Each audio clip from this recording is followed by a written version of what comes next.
104.9 XFM, Ricky Gervais, Steve Merchant, Karl Pilkington's pressing the buttons. Yeah.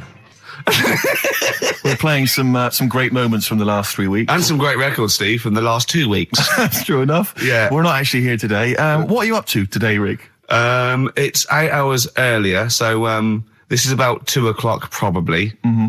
So it's about 6 o'clock in the morning. I'm still in bed, mate. I'm asleep in my hotel room. Now, where are you? We're in LA. Los Angeles. Yeah. City of Angels. Rick. Yeah. City of Angels. Yeah, and so that's what we do. We're doing stuff like that. That's why we're not here. We're not here next week either. So next week is the best of this week. All right, so here's the first bit. Can I tell you one of the best presents I ever had?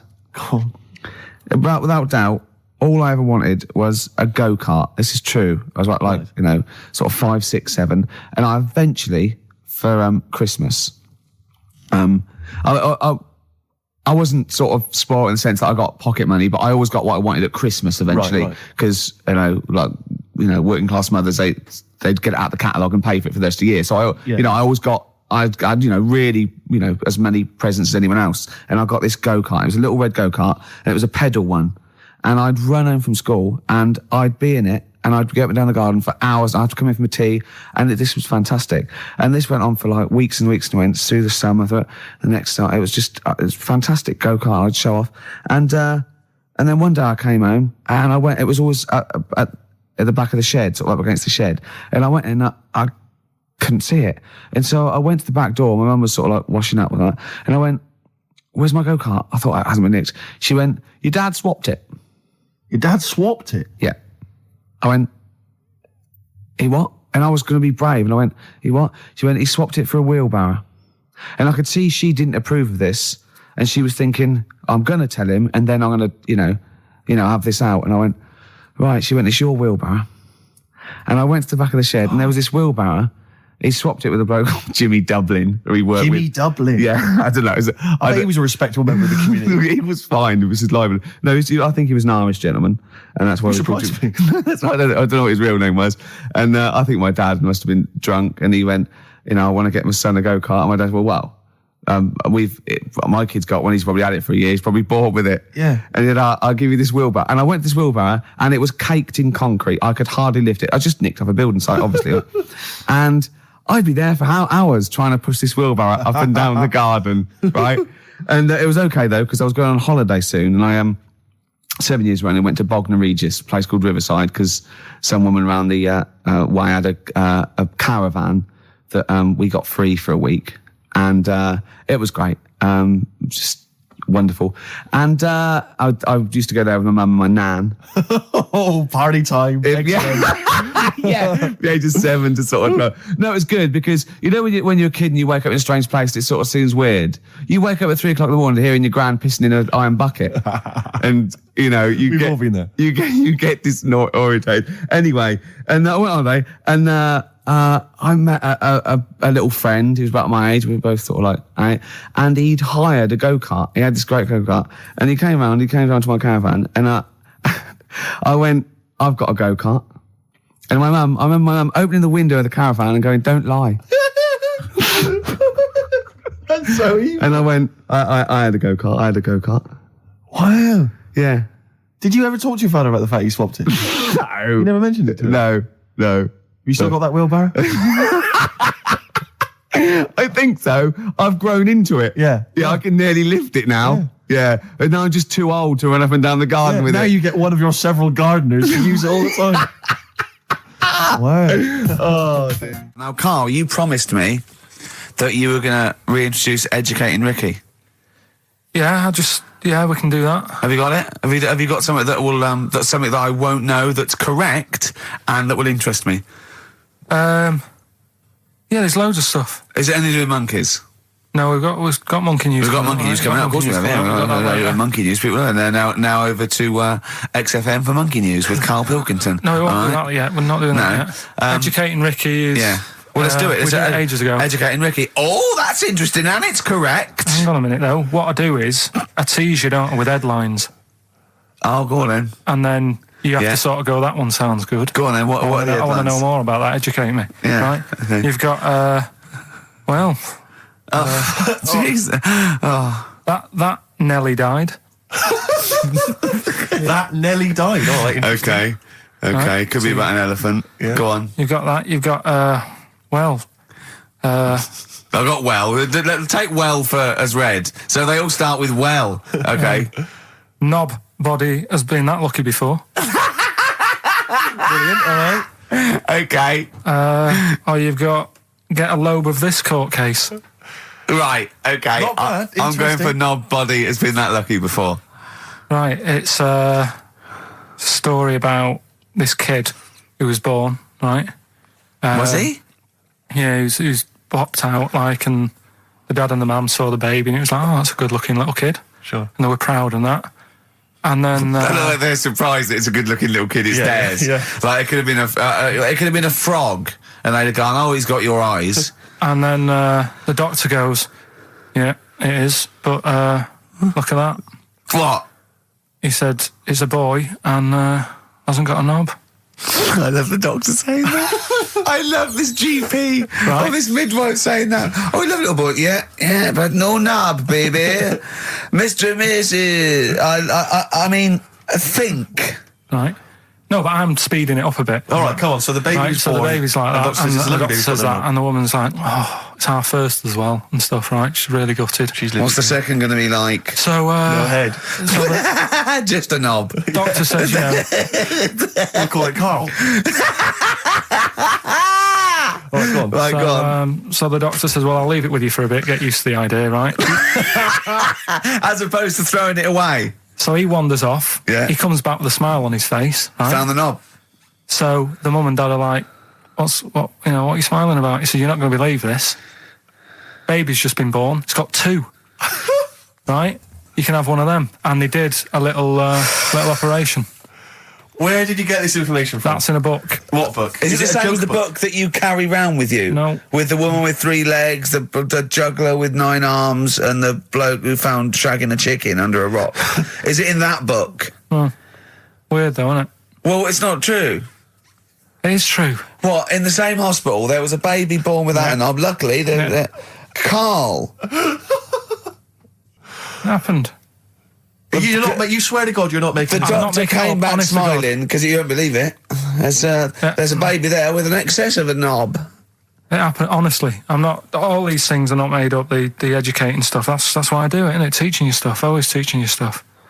All right. If anyone can confirm the baby with no knob, they're the going to baby with confirm it two. because they're going to go to the same dubious website that Karl got it from. I always try to be level-headed and reasonable in these situations. And it's You always ignore it. Guatemala or Mexico. Rodriguez was born without a knob. Luckily, baby next door and was one 2 knobs. What a load of shite. Play a record. I should just confirm that we've had a number of emails that say the baby born without a knob and then having one transplanted from a baby that luckily enough had 2 knobs is apparently true. Right, Yeah, there you no, go. listen. So- I don't question that you could be born with a deformity and get someone's, fingers, knobs. What I'm saying is, it didn't happen with the doctor goes, I'll leave with it. I don't believe it. That baby's got 2 knobs. Exactly. What a coincidence. I bet that little bit of information isn't in there, is it? Sure. That he went out the door, I'm going to get a coffee, came back, bloody hell, hold on, look, here's an extra knob. I found an extra knob. We can put that knob on there. Perfect. I think that my new TV is too big, Rick. I said that I know, when he I don't know bought what it. I was thinking. But I can't believe it. He talked about this buying it. He's got a bit of cash now, of course. And what is it? 42 inches? 42-inch plasma screen. What did it cost you? $3,000 or Oh, something? don't tell me. That's Wow, huge. it's 3.5 ridiculous. grand. $3,500, big spender. Of course, it's too big. Well, I can't get far enough back in my living room for it. You're meant to be, I think, 4 times the screen size away from it Really? to get out from the air. So that's 4 times 42 inches. You're meant to be sitting away from it, which is impossible. Yeah.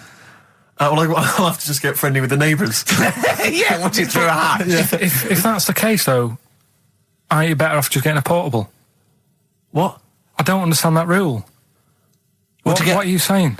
Well, you're meant to be 4 times the screen size away from the TV. But then what's the point in having a big telly if you've got to keep moving further back?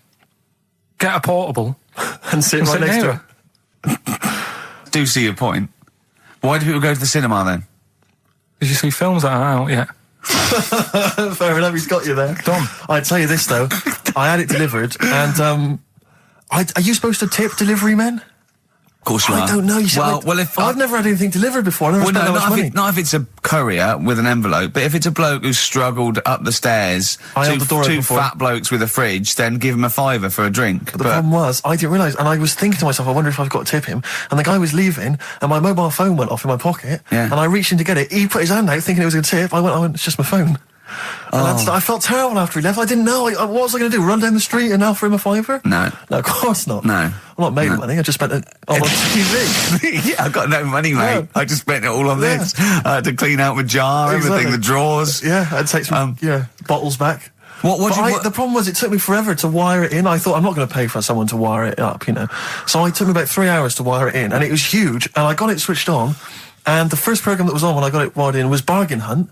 I'll tell you this, David Dickinson's tan almost took me eyeballs out. It was incredible. It was like X-rays. It was extraordinary, the glow. I know, a huge plasma screen with this orange thing coming out, and he keeps turning to the camera, doesn't he? Just to get you.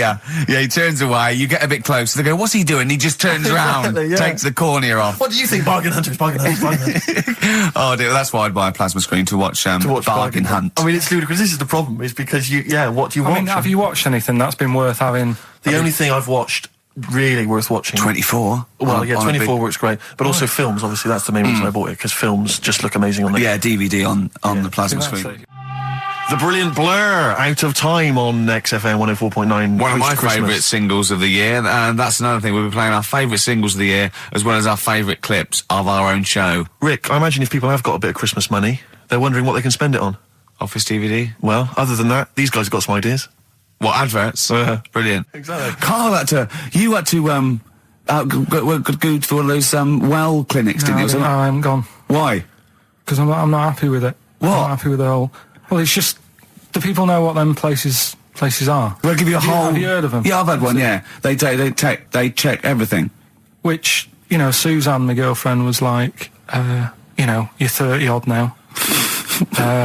When was the last time you went to the doctors? And I haven't been for ages because I don't. No, I never go. I never go. Unless I think I'm honestly going to die there in agony. Think they can always find something. Jane made me go to one of those things, those boot things where they do a couple £100 and they give you a complete head to toe, don't they? But head to bottom is what it is. They do the old finger up the arse thing. Now, what is that testing for? Well, I like that he said it quietly, because he's on the radio. You can't say arse. Yeah. I say it quietly. Say it quietly. Yeah. Arse. Yeah, arse. That's what our mistake was, because we got a complaint upheld, didn't we, for saying... And I'm talking about a male chicken here, which is a cock, as you know. Yeah, and we said that word, right? So if we'd have gone, cock, we'd have probably gotten away with it. You can get away with murder. If you just... Yeah. If you just whisper it very So go on then, yeah, so... I'm not going because I'm not having that done. I don't understand what they're going to find up there. That's your head. No, but why can't we just? I mean, it's the heart that I worry about the most. Do you mean that in a kind of romantic sense? No, I mean if they'd have to have a long finger, wouldn't they, to check that out? They go, "It's something wrong with your left ventricle." Yeah. Now, this thing about the doctors, they hold your testicles and they make you cough. Yeah, they don't hold the testicles anymore. They just put it sort of like by the side of them. And what's that testing for? I don't know. I think it's something to do with if you got something wrong with your diaphragm or something like that. You can't do it when they press there. I don't know. It shows them something. So it's not doctors having a quick feel. Right, so you can't... well, that's good, because do you remember when Karl said he's going to die of cancer? And I said, why? He said, I don't check my balls. I said, why? He said, I don't like the feel. So they feel it for you. They feel them for you. And you can just relax, shut your eyes and think of England. But don't mess with them. What do you mean? You can do more damage messing about with them. Just leave them. And there's two anyway. You can afford to lose one. Yeah, I don't think that's the point. I think the point is it sort of spreads, doesn't it? You've got to check the... I mean, I'm not saying, if don't do it, because they spend a lot of money saying to people, have a quick feel if you've got the time, what have you. But I don't worry about it. Leave it alone. Why, out of interest, why do doctors stick fingers up your arse? Check the prostate.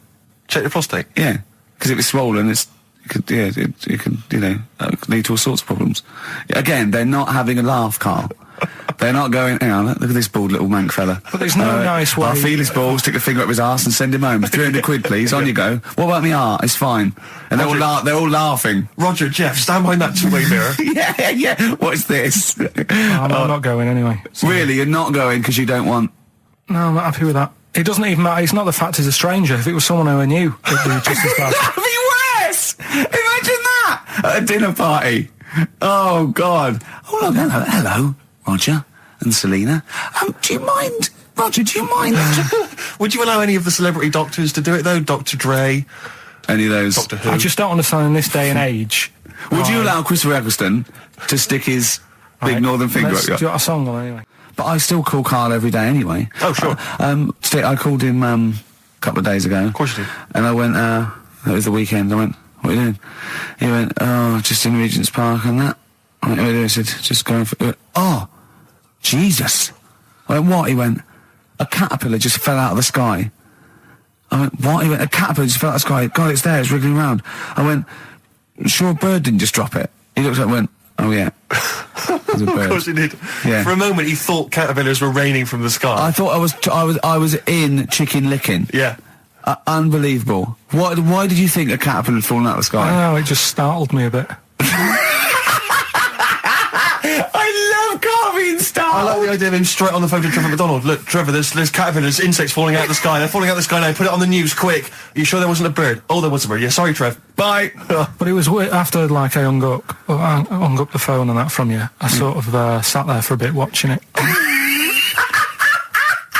I imagine him cross-legged, just in front of it. But do you know what? Because of his shape, the shape of his head, and his sort of IQ, I bet the caterpillar was thinking, Mama. Yeah. Do you know what I mean? Yeah. It's unbelievable. Go on. And it was sort of running about all over the place, right, Steve?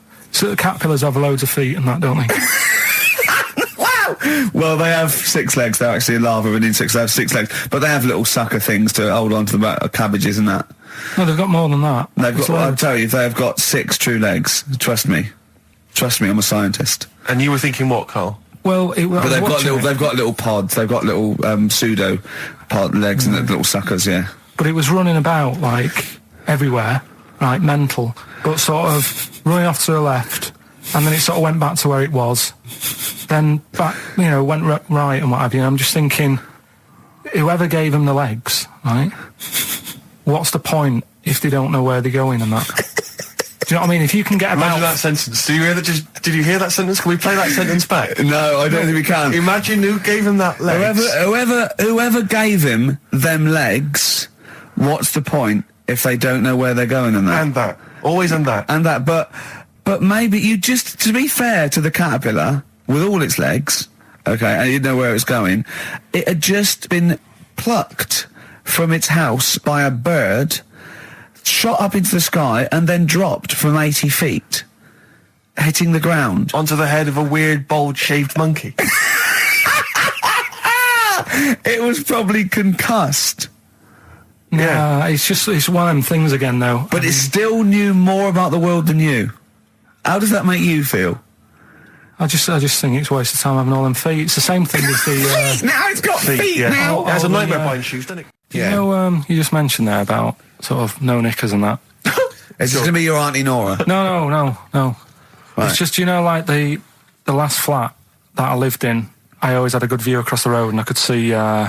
It was the hairy... There was the hairy Chinese kid. Not the hairy Chinese kid. He was just a Chinese kid, actually. Yeah. Running because about. that's rare, isn't it? Hairy Chinese kids are very rare, isn't it? Yeah. There's only one official sighting, isn't there? In one of those shit little magazines that you buy. And there was the old woman who didn't move. She was just sat there reading a book all the time. Who we think possibly died and no one came round for weeks, But, and now I've moved, right? And it was quiet for a bit. I always look at what view I'm getting, right?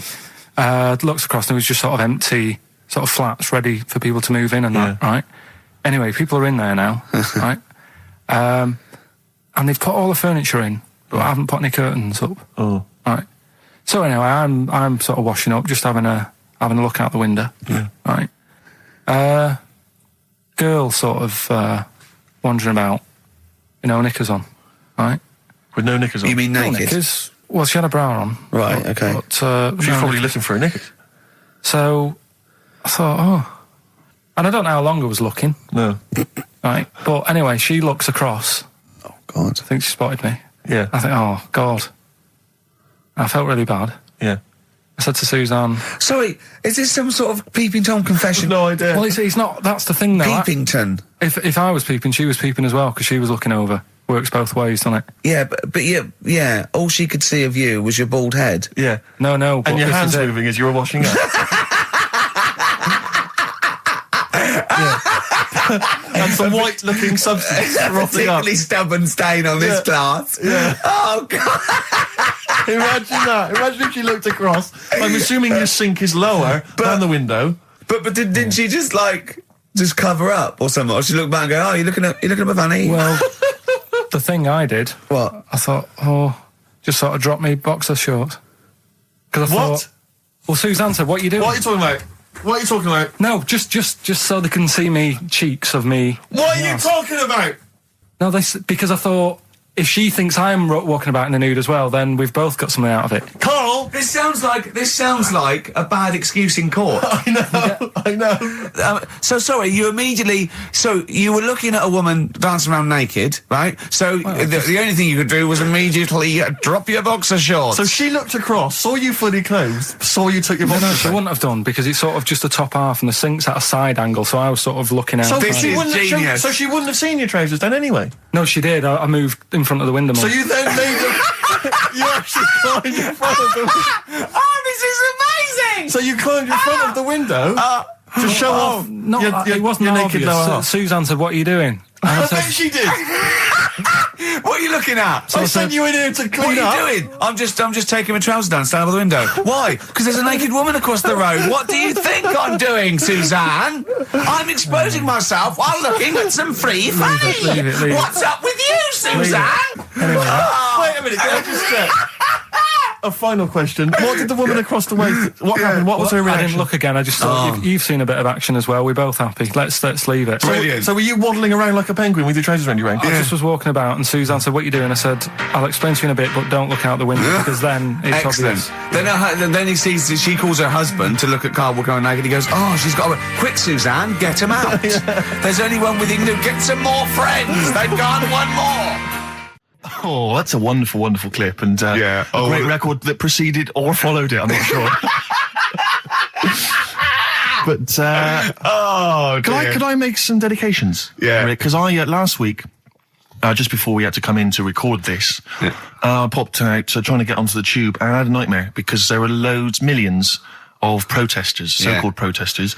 Now, a lot of them obviously doing good work. There was one fella, I think you'd have appreciated it, because I know you are very politically active, and I think this guy has really studied hard, and he's realised the best way to make his voice heard on the international political stage is to ride around on a tricycle wearing a jester's hat. He was really shaking up the bloody government. I wouldn't want to be George W. Bush about now. Not indeed. Once he sees that. Once he sees that guy. Imagine his aides rushing in and going, George W., look at this guy. Where's that? That's in London, England. Okay, call off the forces. Is that a large tricycle? Yeah. Is he wearing a nappy? Get me Colin Powell. Why'd you call him Colin, not Colin? It's the way he likes it. Don't about. Just call off the troops. There's a in a jester's hat. Call the troops off. Just bleep some of those bits. Have you got some educating, Ricky, for me? Got some education. I need some education, Karl. I desperately need some education. I want to learn about Chinese kids that are born hairier than average. I want to hear about deaf girls that can hear after their mum hits their head against a wall. These are the things I need to know. I mean, I don't wish to be disrespectful. He doesn't look like a genius. He doesn't look like But then I don't know what a genius looks like. Exactly. So, Steve. I don't want to be an Look at Einstein. Yeah. Yeah. His mum thought he was mental as a child. Where'd you get that information from? That was in the Einstein book. Well, it was in the Einstein book, then it's presumably true. Which Einstein book is that? His Theory of Relativity? The big book of Einstein stuff. Oh, yeah. Yeah, the big bumper book of Einstein stuff. It's for a coach trip, and you have to fill in E equals MC1 squared, 2 fish, or 3 hello, and then it's multiple choice, and you fill it. It's great. It's Did his mum think, A, he was a genius, B, mental? Most people go for A, but it is in fact B. She thought he was mental at the age of 28. Oh, Karl, you never let me down. You never let me down. So have you got Educating Ricky for me? We've got Educating Ricky coming up. We've got Rockbusters. We've got Rockbusters. Great As seen and talked about in Heat. In Heat magazine. It's got really tough this week now. We're not messing about anymore. Right. Got some good prizes. Absolutely, yeah, we'll talk about those later. Because, I mean, was it last week that you had the classic? Was it, I can't remember, I'm paraphrasing, Carl, apologies. Something like, I'm here in Texas, I've fallen in a puddle, and my knee has got wet. Yeah. Whitney Houston. Whitney Houston. Yeah. And also, it was last week when there was a little bit of confusion over the one for Holly Valance. Right? Of course. I don't think it was confusion, I think it was your error. Yeah. No, it wasn't. And it was Holy Valance, and you meant Pelmet. Then Becky, who called up that time and said, if you're getting mistaken with Pelmet, right, she sent me an email in a week saying, I've done a bit of research. Yeah. It was my fault. I've made an error. Yeah. It is a Valance. Okay. And I know about Valances. As I told you last week, at the very end, my auntie loves them. Yeah. Right? She makes them. She started off just like putting them on top of the sort of window around the curtain. And then she thought, I can do more with this. Yeah. And she had a little coffee table that had magazines underneath. And she said, I'm sick of seeing them magazines when I'm sat down. She sounds like a Pilkington. So... I'm sick of seeing them magazines when I sit down. So she put a Valance around the table. Yeah. She just got Valances around everything now. Yeah. Then, next step, she tapes everything. She never actually watches telly. She tapes it all because she gets sick of listening to the adverts and that. Yeah. So she tapes everything. So she's got loads of videotapes and that. And the video used to get on her nerves. When she was watching a film, she'd see the clock changing. And it distracted her from the film. So she put a Valance around that. That's genius. Yeah. So that is or is it mental? Only Mrs. Einstein can tell. I don't know. She's even made a little Jack Russell look like a hovercraft. Yeah. He's great. So everything's got a Valance. If you go round and you stand still for too long, the chances are she'll Valance around your head. Yeah. This is this is Auntie who? Auntie Nora. And this is the one that farted for 5 minutes. Lest our listeners forget. Farted for 5 minutes. Called his mum saying I'm farting. 2 minutes into the fart. She's at about 2.5 minutes in. Yeah. Just like, for example, that's why your balls are on the outside. Because the cells have to be a certain temperature to survive. I don't know if it's the sperm or Sertoli cells, but they have to be a couple of degrees below body temperature. Otherwise, they'd be in a nice cage and we wouldn't get kicked in the nads. What do you mean? That's why your testicles are on the outside of your body. They have to be a couple of degrees below body temperature. Yeah, but it's not... That isn't why they're there. You see, this is like the chat we had last week about the giraffe having a long neck. What do you mean? They're there because that's where they happen to be. They didn't go, right. Well, that's what evolution is. It's a selection process. It's not a will. The balls didn't say, look, I'm too hot, let's get us outside. Let's get outside of here. All right, hang on a minute then. What? So a little man monkey, right? Theirs are in the same place as ours. Yeah. But they're walking around naked, so it could be anywhere. They could be, like, on the back. It doesn't matter where they are. They call it... Well, they could be on the back, yeah. So why aren't they? This is a completely different... Steve! You started it! I wash my hands of the whole affair. And we're not only back to balls, but we're back to monkey balls. Yes. In one thing from about parasites, we're back to monkey ball news. Yeah. How do we get back to chimp testicle news? All right then, so this worm's in a fish. Yeah. It's like a little platy helminth. I think it's some sort of... But what I mean is, why are they about? What do you mean? They Why? evolved. But why haven't they died out? Because they're very successful. Yeah.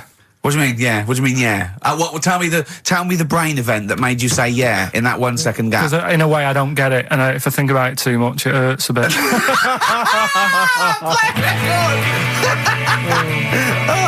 They've just been around for years, Carl. Yeah. Like Cliff Richard or something like that. Yeah. Carl's look at him. Carl looks at you like a cat. Yeah. Whenever we leave him behind, if we don't talk like straight at him and let him see our lips moving, and it's monosyllabic and very look, he's lost in that conversation there. He just drifted off, didn't you, Carl? No, I just was also thinking on animals and that. Something else I was going to use. Go on. Was this isn't a radio show, is it? I just suddenly caught myself. This is nothing. I told you that before. It's been bad today. No, but I mean, it's the way, this casual way that it's like we almost have no regard for our listener, and I'm not proud of that. I just don't know what to do about it. Do you know what I mean? I don't know how to do this properly. I mean, we're just chatting here. I mean, it's only Anderson who's seen through us. And that surprises me that more people haven't. I mean, what are the figures like? Do people listen to this show? Well, I'll find out for you. You keep saying that. But, yeah, there's this parrot. And, apparently it lives Rick, it's unique, if nothing else. I mean, when you wake up with Woken tomorrow, you're not even going to hear him start a line with there was this parrot. Go on, there was this parrot, yeah, go on. And it can talk and that. Someone's obviously, taught it how to speak and that. And it flew away. And it's living in this church. Right? And people are at the church doing hymns and that. And then Trouble's brewing. In between the hymns. That parrot was owned by an old miner who used to swear a lot. Yeah. Well, then the vicar is going to be really annoyed. That vicar, that vicar's going to go on. I just hope it stays quiet, Rick, during the vicar's sermons. Yeah, go on. Have you read it? No, go on. Have you read it? No, because that's what happens, right? Go on, tell us, Karl. During the hymns, it's sort of effing and jeffing and stuff. Effing and jeffing? Yeah. And everyone's like going, it's quite funny, really. It doesn't know what it's doing. Everyone's having a laugh. Yeah. But it's causing a havoc at funerals. When did this happen? Not years ago. John was a much loved man. He was a wanker. Yeah. So anyway, that was another story. What can you say about Uncle John? Bollocks. Oh, Karl, I love the fact that when you look at things, you go, that's interesting. A parrot that swears at funerals. That'd be a nice and it stays with you. You see, for a simple man, you retain an awful lot of knowledge. It's just all rubbish. Do you know what I mean? If you just replaced all this rubbish with good stuff, you'd be an intellectual. Yeah. Really. Because, your attention is fantastic. Yeah. So Did I lose you again there, did I? So was it the word retention? We've still got Wash Up With You. Yeah. Should we play a record and do Wash Up With You? Yeah, we'll play a bit of Aqualung then. Aqualung! Depeche Mode there, and I Feel Loved. Who'd have thought Depeche Mode would have been that huge? I think I'm seeing little lads from Basildon with little plinky plonky sound. I thought that'd be it. They'd be like Visage or something. That'd be it. And now they're stadium rock fillers. They're huge. They conquered America. He went through some hard times. He came out the other way. And well done. But see, I think what you just said there is a very good example of why they are and why certain other bands aren't. Because if you think about it, for me, you see, whenever I think of a band name, if I see a new band's come along or whatever, I always use a very simple test, which is, can you imagine that you're the announcer at a huge event? Maybe it's like broadcasting around the world like Live Aid or Nelson something. Mandela or concert. It's a Nelson Mandela Freedom concert. Yeah. And you can imagine someone He's there. And Nelson's there. Yeah, with the there. Spice Girls. Oh, they're all there. But you can imagine someone saying, ladies and gentlemen, please welcome to the stage, Depeche Mode. Yeah. Rolling Stones. The Who. Exactly. But you can imagine someone saying, ladies and gentlemen, please welcome to the stage, Visage. Ladies and gentlemen, will you please welcome our headline act?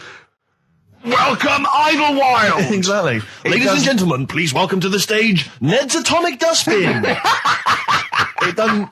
Do you know what I mean? You just know. The Levelers! Some bands aren't going to make it. Ladies and gentlemen, please welcome to the stage, Mega City 4. You know what I mean? It's just a simple test. We'd like you to do that at if home. you're thinking of starting a band, or you've just named your band, you're just beginning, just phone in, tell us, or email in, tell us what your band name is, and we will use that simple test. And we will do the test. Ladies and gentlemen, will you please welcome to the stage... the Franken Walters! Jimmy Eat World. Ladies and gentlemen, please welcome to the stage, Cooper Temple Claws. I don't think it's going to happen for those lads. Here's a good one. It's a simple test anyway, but... 100 reasons, please welcome to the stage, 100 reasons. 100 reasons I think would work quite well. We're just going to give the email address, ricky.gervais@xfm.co.uk. You've got a real problem with Rick Wallow, haven't you? He turns my stomach. I know, but don't... Because he's arrogant as well, exactly. though. That's the problem. Don't explain to people that... No, he is a bit arrogant. It's his whole thing, that it's the whole package, so to speak, that you don't there's another thing in this quote, because it's not just the fact that he eats too much. He tried, apparently, to lose some weight, and he said, the first month I lost 11 pounds, the next I lost a stone, but in the third my body did somersaults and I put on 9 pounds. I had a slip up. I can't say when, why or how, but it just sneaked up on me. Yeah. I don't believe it. Yeah. Don't believe it just sneaked up on him. That body's never done a somersault in its life. No. It just sneaked up on him. Me, yeah. It was the cakes again. Yeah. It was the same old cakes as before. It was exactly the same problem. Sleep eating. Yeah. It's called. It was the KFC bucket again. It was the family-sized KFC bucket for breakfast. Dear. Poor man. The other thing is that I don't think that's a very good shock tactic for a doctor to tell a 20-something, well, to be honest, you've got 20 years to live. Yeah. That's not, and when I was 20, the thought of dying at 40 was fine. Yeah. I didn't want to live to 40. Yeah. I just thought, what can you do when you're 40? Yeah. Just laying around doing nothing. Eating cheese. And then you got there and you discovered... No, but someone said... The dream came true. Sophie here sent me something and she says, I realise you're not Graham Norton, but I had to send you this. And she sent me the top of a little cream cheesy thing. And it's the brand name is Gervais. How odd that is. Have you been... They've named a cheese after you. I think it's a big French company, and this is from the Czech Republic. It's all over Europe, and so that would be a dream come true, wouldn't it? If they named a cheese after you. No, I think it's probably ancestors, and so I've cheeses in my blood. Sure, quite literally. It literally is. Yeah, another heavy Friday night, was it? It comes out of pores like those Play-Doh things. Yeah. I can squeeze out different shapes. Jane, bring the Stilton in. It's Friday night. This isn't fried. Exactly. But yeah, so we can't really have a go at Rick Waller. I eat too much, but you're not big. I mean, one of the other contestants on the Fat Club, Celebrity Fat Club, is another one is Jono Coleman. Oh, we love Jono. Now Jono, I don't know, you know Jono, he's that guy who does, he used to be on TV, and I think he does a breakfast show on a rival station, doesn't he? He's happy, isn't he? He's so true, and he's a really nice bloke, Jono. It's funny because he does a breakfast show on Heart, which is wrecking his own. There's a bit of irony. Oh, I love Karl. Thanks, Karl. Do you know what I mean? I love you. I can see where you're coming from. Yeah, that's good. But we've met Jono a couple of times. We saw him at a couple of, not wishing to say not to show off, but a couple of awards dues. Yeah, like that's showing off. But like people would have seen dead there. Well, yeah, but we went to one where everyone was in like tuxedos or suits and ties. Not Jono. Jono was wearing a pair of Bermuda shorts, big Bermuda and a shorts, Hawaiian knee-length Bermuda shorts with just these little.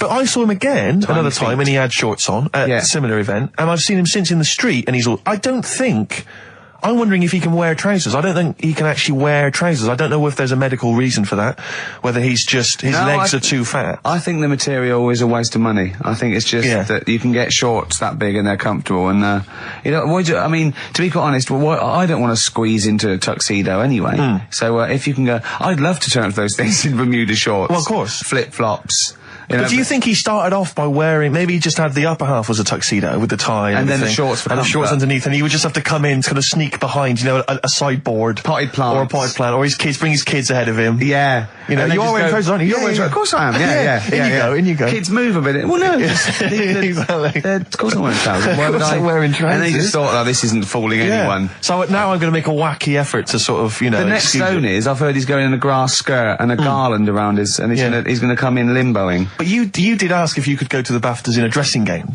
didn't you? Just for ease. Yeah. This is the Best Of Show on XFM 104.9. I'm Ricky Gervais, with me Stephen Merchant. Yes.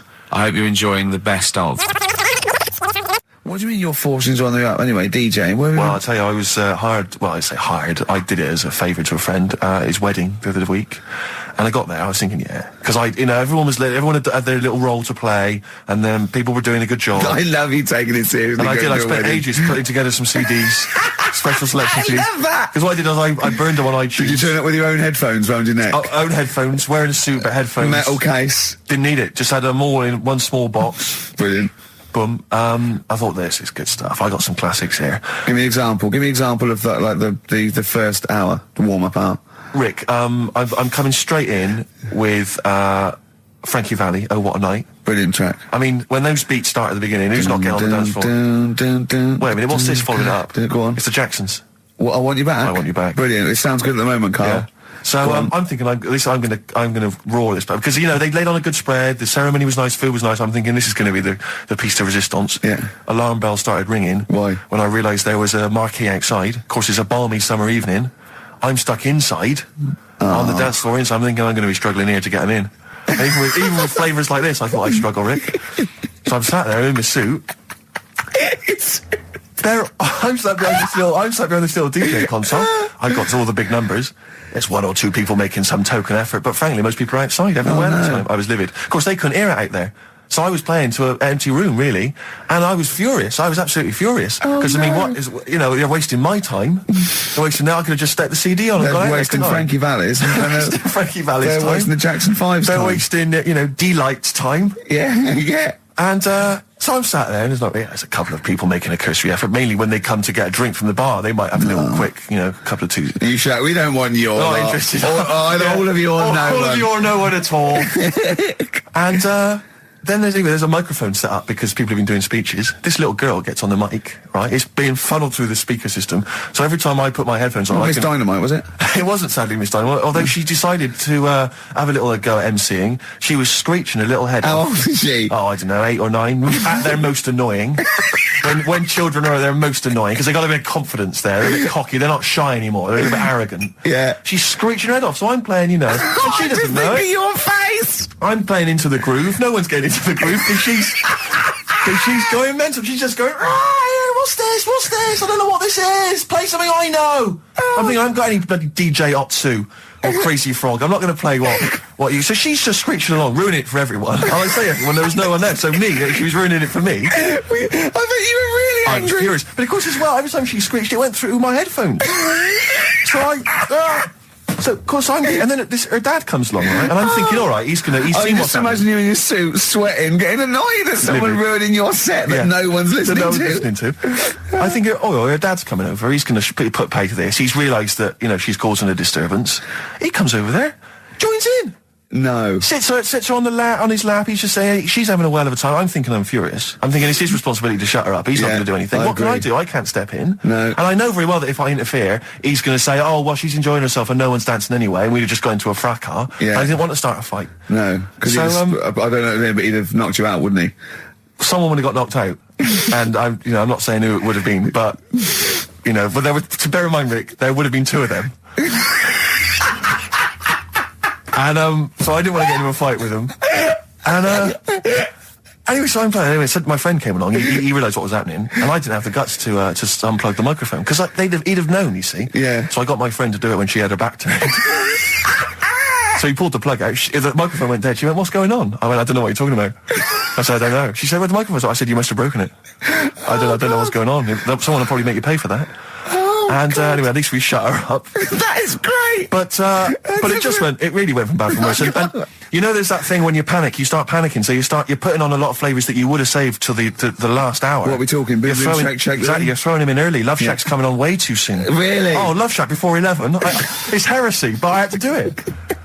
But anyway, in the end, I made the bride go and get some people in. I said, look, it's your special night, all right, and they're going to enjoy this. I'll be honest, love, this is a washout, and it's up to you Exactly. to turn this wedding around, or I'm walking. I'm walking, and I tell you, they're going to have a sour memory of this evening unless you bring so some go people and in. get everyone in dancing. So she got him in at the end. And, Brilliant. And I'll tell you this, Karl. I mean, I don't know what you say, but they were loving it. They were absolutely loving it. A bloke came over and said, have you got Amarillo? I said, no, but I put on something even better, Delilah.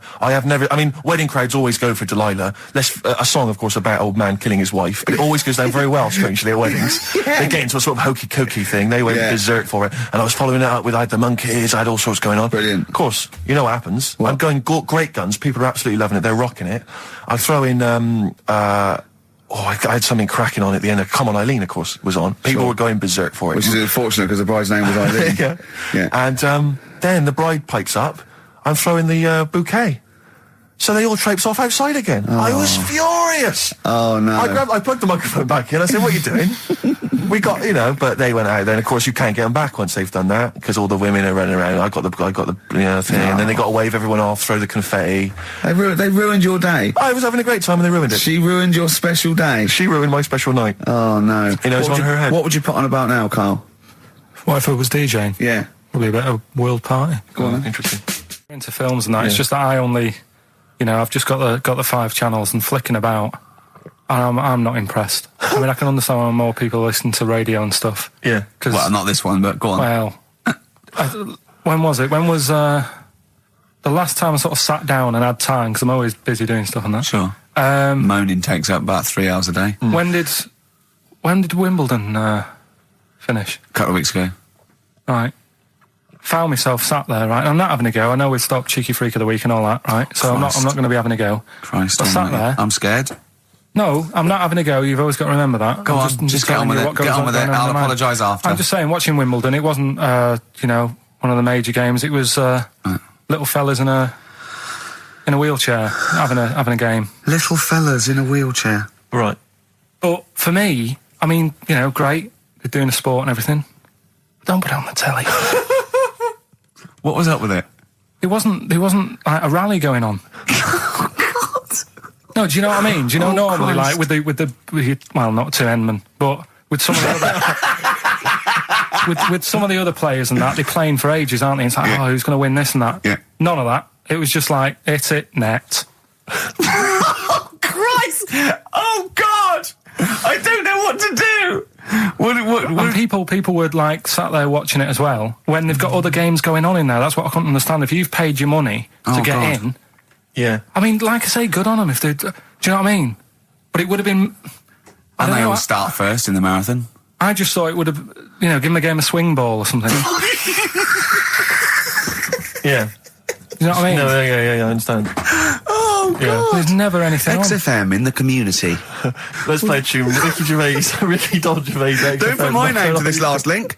Don't put my name to this last link. Ricky.Gervais, xfm.co.uk. Oh. Magic, Virgin, if you're listening, we are available probably sooner than we thought. Oasis and Songbird. It's a nice little ditty. It's all right, yeah. Of a Saturday. Yes, thank you. XFM 104.9, Ricky Gervais, Steve Merchant, Karl Pilkington. I think we should go straight into it, Karl. I think we should do the competition. There's Karl in the corner. It seems a little premature. Do you reckon? Yeah, I do you think reckon so. it's so good? It's Yeah, so good. We should tease it out of them. Well, it's a big thing. It's just that I've got absolutely nothing to say. Sure. I haven't really. Well, I mean, like often I know you all have spoken to Karl in the week. This week, for some reason, I've been speaking to him. Oh, right. I spoke briefly to him about Michael Jackson and the documentary. Yeah. Now, of course, I thought that was extraordinary. Amazing, and I asked amazing Karl's piece of opinion. work. Yeah. And he didn't mention to me the fact that Michael Jackson likes to climb up in trees. No. He didn't mention anything about his bizarre relationship with children. He didn't mention anything about his obsessive billionaire spending sprees. Right. He didn't mention anything about the mannequins he has in his thing, or the fact that he drives around his sort of 7 hotel suites in Las Vegas in a little kind of old people's scooter. The only thing of note for Karl was he said to me, "Did you notice how big his hands are?" I'll tell you what, though, I did. What? Yeah, how you look at the man's got like a face that he's had reconstructed. Well, I can't even say that; it's libelous. Yeah, but, no, he hasn't. He's got he's had two nose face. jobs. Yeah, And you're looking at his hands. But I think it's because you look at him and he looks a bit like there's a bit of androgyny there, but it's sort of like it is quite a petite sort of old lady's face in a way, but then you see these labourers' hands come out. That's always the way with a tranny, isn't it? You know what I mean? Well, you can't accuse him of being a tranny. No, he's not. No, he's not. What are you saying? No, I know he's got enough issues. Now you're accusing him of being a tranny. I like him. I thought he came out that brilliant. I thought it was really. I really felt sorry for him. No, I think he cleared up a few things as far as I'm concerned. I thought it was a fascinating piece of work, but I did like the shopping spree. That was great. Extraordinary, because he's just got going such around bad just taste. pointing. I know it was bad taste, wasn't it? It was like one of those bazaar shops. Yeah. You know what I mean? There's anything, sort of a gift shop, but they're trying to make it look like Ming. But And it's sprayed gold. If he'd been living in a trailer park, he'd have been ordering, one of those porcelain dolls dressed like a Harley Davidson bike rider, or an Elvis commemorative plate. It was the kind of billionaire equivalent of that. But the hands were a giveaway. It's the same as those sort of transvestites. It's like you get. What's it about his hands? You know when you get like a cab driver or something, right? And he decides to turn transvestite about 60, and he goes on Kilroy. Do you know what I mean? It's that way. He got a twin set of pearls, and he goes, "I've never felt so comfortable." But his hands are still big. He's got a little wig, and he's got the lipstick on, and he's with his teenage kids who are going, "Kill me." Do you think he's been having surgery on his hands to make them larger? Bigger, yeah. Is that why he was wearing that glove through most of the Exactly.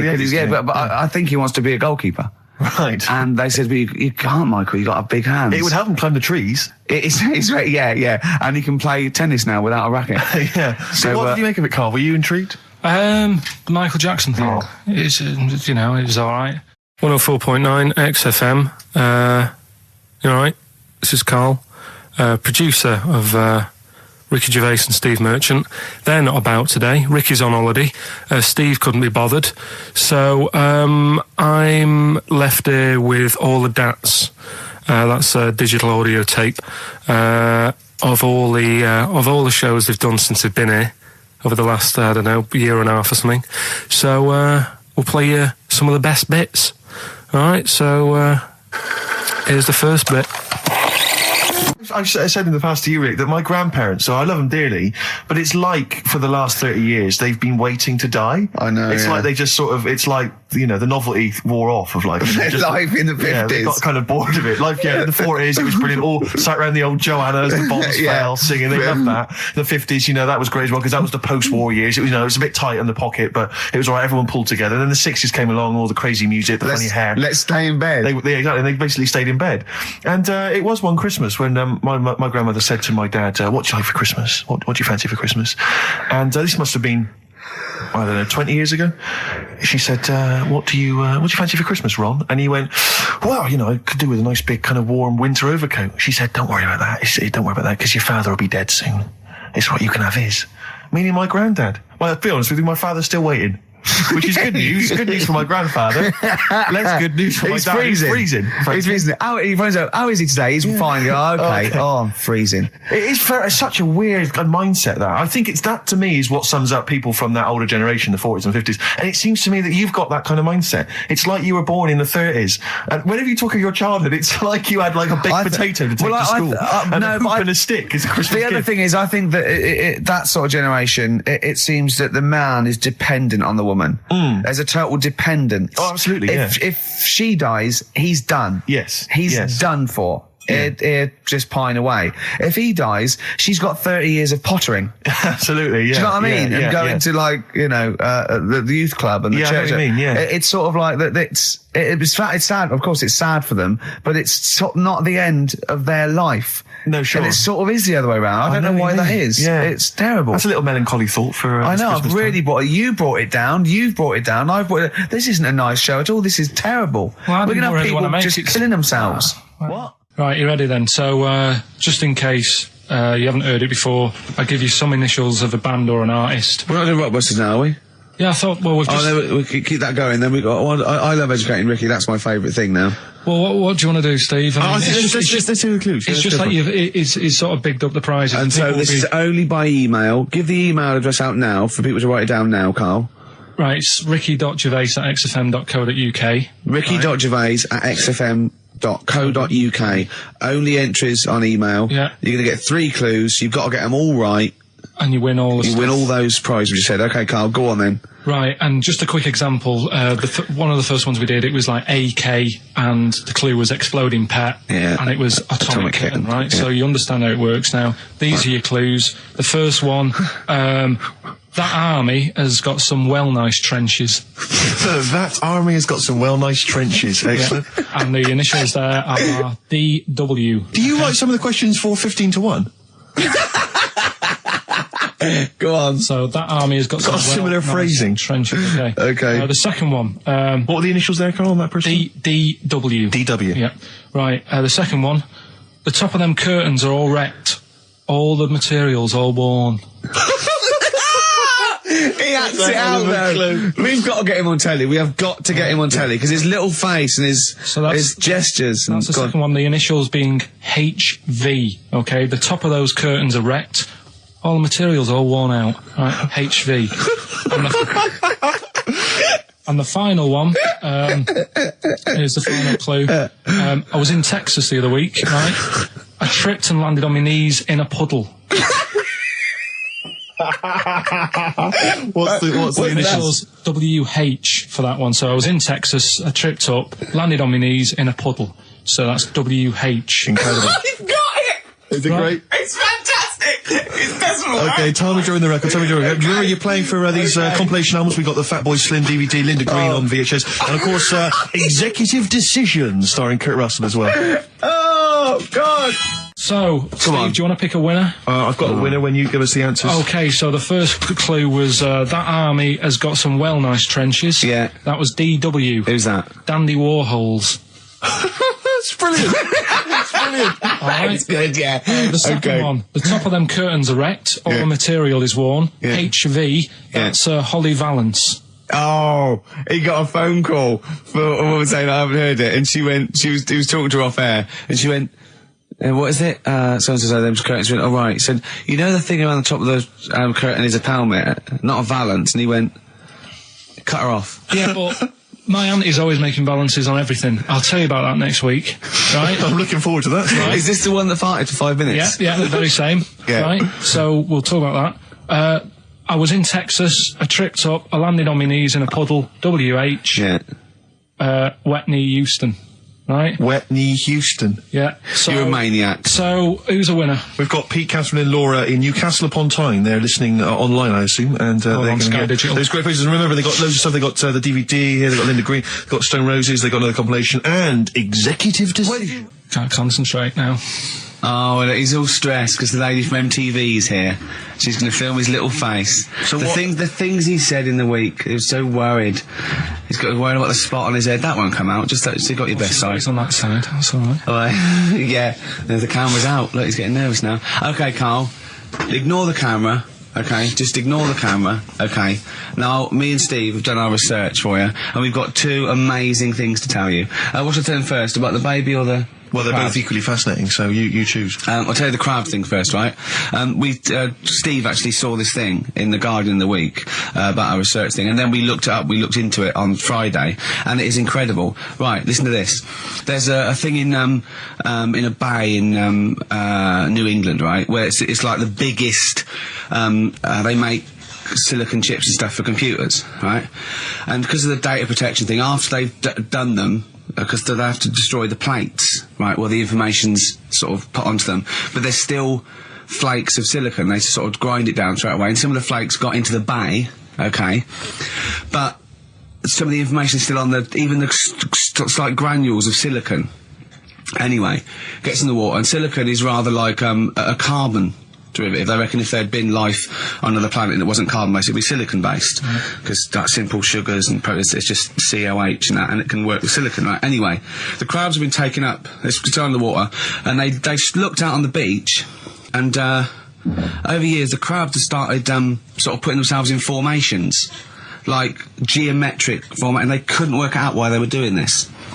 And when they put them in the experiment, they sort of like chopped them up, and they found they'd taken on silicon, and it had sort of got into their brain, and they were downloading information. They picked up little things, because it's just chemical, like electrical impulses that got information off the silicon chip, and they were interfacing it. But this is the amazing thing. One bloke sort of thought of this, and he thought, well, if it's a simple computer, the brain, if it's just a simple sort of electrical thing, then maybe there's sort of, we could get it down. So what they did is they made a thing called a biointerface, and they put it into the crab's brain, just a really simple brain, so it's measured on Mongar, right? And it got impulses from it, and they were getting like computer, just flashes of like symbols and geometric things right on this screen to read the crab's brain, and it was stuff like fragments of a. What made them do this in the first place? Because they saw the crabs behaving differently. They were behaving differently to each other. They were just like intelligent, and they were sort of solving problems and all this sort of stuff. Anyway, when they downloaded the thing, it was like they found one of the secretary's names where it had been on the silicon chip, where it was just like a flash of a computer screen. But the most amazing thing is, they downloaded a memory, right? It was like a snapshot where it had been burnt onto the retina of the crab, just a snapshot of something, and it was like a picture of the beach, like a couple of years ago, right? And they also did, incredible, it was like just a digital black and white sort of thing, so they could see what the crab had seen. Amazing. Jeez. Amazing. So intelligent crabs. What are they doing with them now? Super brain. Well, they think this is the upshot. They think they could use it as spy crabs, because they could get these crabs. Also, the other thing is, as generations went on, right? So they put a crab in the sea or something, right? Lots of crabs in, and then as generations went on, a newborn crab, they downloaded the memory, and it had the memories of its great all together. It had every memory that any crab had been related to it beforehand, because it passed it on. It just passed it on. So not even ones that had been eating the silicon stuff. Yeah, no. These are just like ones that have had kids. Yeah. And they've got like, And they know so you'd know everything, your great, everything right the way back. So would that work if we ate silicon? Well, I suppose so. possibly. So what are they going to... Well, they can use them for all sorts of things, though. I mean, that's what's incredible. I mean, I don't know how you train it particularly. I don't know, it'd be quite tricky to train, but I'm assuming if they can do it that way, then presumably they can give it certain silicon information, which they can then plant in it, if you like, within its sort of food. Also, if you get them onto enemy beaches, you'd have like 1,000 digital cameras just sneaking around. You could get Osama bin Laden or someone. They don't understand the information they've got. No, they don't know they're doing it. They just download messages. So it's not like you could torture them and they won't be able to sort of give you the information because they wouldn't know what information they had because they're just. But the first crowd they downloaded, they just kept seeing the same picture of a big crab feeding it, which they really, yeah, wow, that's what like its mother crab or something. Yeah, just memories of it as a child. But they're not in colour, presumably. Because no, it's all in black and white. It's just a digital camera because it's just they don't see in black and white, so it's just like a I don't know. I think it's burnt onto the retina or something. And the only one that they kept were the ones they saw a lot of the time. Wow. I mean, in a way, some of the educating Ricky I've got for you today is on the similar lines. Right. Oh, you've got to be impressed by that. You've got to be impressed by that. That's pretty good. I mean, I'm interested to see, what they do. What they do with what the crab developments are. But that's pretty good. Yeah. But I mean, amazing. Yeah. Amazing. Well, just digest that information because that's not even the most impressive one we found. I think it is. I suppose it's pretty impressive, but the next one's maybe more shocking. Okay, right. But let's play a tune and Ricky's got another extraordinary. Okay. 4.9, I'm Ricky Gervais, with me Stephen Merchant.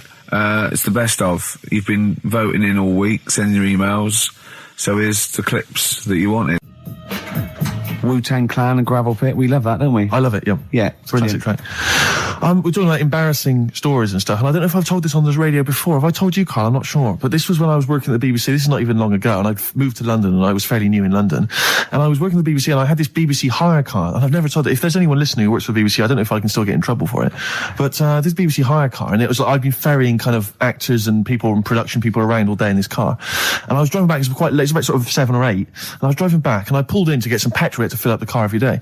And I went into this garage to fill up some petrol, and I was there, and two blokes came in a white van, right? They pulled into the forecourt, and I was filling up the car, and they went, "Hey, do you want to buy a couple of speakers?" And I said, "Yes, I do." Yeah. Because to tell you the reason, it was like I was so flattered that they thought I'd be the kind of bloke who would A, need some kind of classy speakers, and B, would like to buy them on the sly. Do you know what I mean? Yeah. I thought, they like the They've seen me. They've seen I look a bit of a hustler. Exactly. Yeah. I'm a street sort of guy. You can see by the way I use my walk. Exactly. Yeah. So I couldn't believe my luck. So they drove behind the garage, the little sort of garage bit at the back, and I went round there, sort of casually went round there, sort of locked the car, went round there. They went, open the back. You had 2 speakers in there. I said, "Are you sure these aren't knocked off, mate?" He went, No. We work for Dixon's. This is the story he spun me. We work for Dixon's, right? And we're delivery men. And if we make a delivery and the person's not there to sign for the goods, then we have to bring them back to the warehouse. But if we can sell them on the way back, then that's really good for Dixon's. Dixon's must love that. And instead of thinking, are you sure some kind of troubleshooter didn't... I mean, did someone going to go into Dixon's and go, you're not getting in the garage forecourt market? Jones. Exactly. Get a couple of lads in a white van. Exactly. Yeah. So anyway, so I sort of bought this story, and I was a little bit dubious, and I went, right, let me hear them then. And he wired them up to the car stereo, and boom, boom, boom, they're playing. So it was some groovy hip-hop. I was thinking, great, these guys know what I'm into. Yeah. And he's giving me the talk and stuff. And I said, I'm a bit worried these are knocked off. He went, no, listen, we got a bloke at Dixon's who can confirm this is fine, right? Phone him up, use my mobile, right? And quote this reference number, right? So I phone out, and I goes, I go, hi, some guys here in a garage forecourt trying to sell me some speakers. Just wanted to check. He went, it's fine. I went, should I just read the reference number or whatever? He went, if you want. And X14, and I'm like, yes, fine. Yeah. Okay. You know what that was, don't you? That was actually Mr. Dixon himself. Exactly. Yeah. Exactly. So I'm thinking, well, they sound great. They're giving me for a knockdown price. I'd say they were like 400 quid. They were like 200 quid or something. It was a good bargain. I was in the market for some speakers as well. Yeah. So while they were loading it's them all kosher. I phoned Dixon. Exactly. I phoned Dixon's. That's fine. Yeah. So while they're loading them in the back of the BBC hire car, right, I'm in there paying for the petrol, right, and the guy who's serving goes, all right. He goes, what were you doing around the back with those blokes? Right? Because obviously there's security cameras filming this whole transaction, right?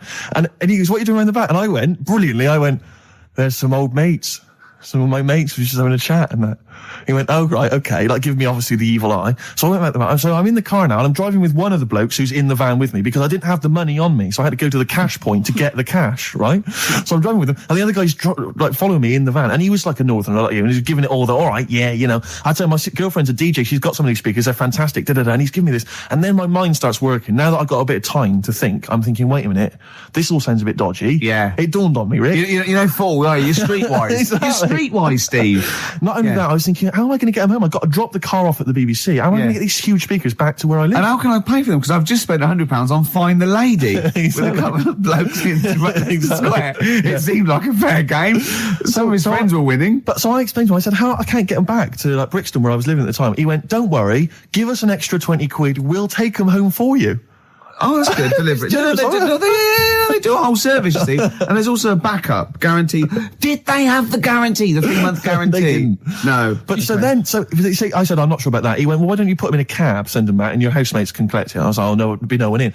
And I was beginning to sort of get a bit conscious of like, maybe this was a bit of a scam after all. So I pulled into like a little side road. And I said, I'm not sure I'm into this now, actually. He went, what are you talking about? It's 200 quid for a pair of speakers. It's a bargain. You never get a bargain like this, mate. I'm going, not too sure, actually. I don't think I want them. He went, 150 quid, mate. 150 quid. I went, no, he's 100 quid now to you. And I'm thinking, wait a minute, this doesn't sound like the kind of work that Dixons would be doing. Dixons don't do that when I go in. This is it. Dixons never negotiate in that way. When I go there, look around and I leave, they go, where are you going? Exactly. I go, we'll have anything then. Have anything for a So quid. I stopped the car and the white van pulled up behind me with his mates in. Sure. And I said, can you get them out? I'm not interested. And he went, 100 quid, mate. Oh, and he was just going, you tosser, you obviously want some speakers. And he was having a go at me.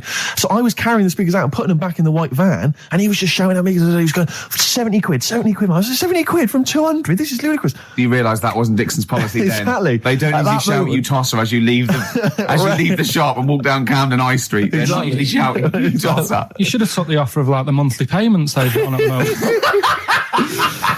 So I eventually put them in there and I sort of knocked the deal on the head and I got back in my car and they were in theirs and I just looked in the rearview mirror and they were punching the dashboard like with aggression and venom, like we let that deal slip through our fingers.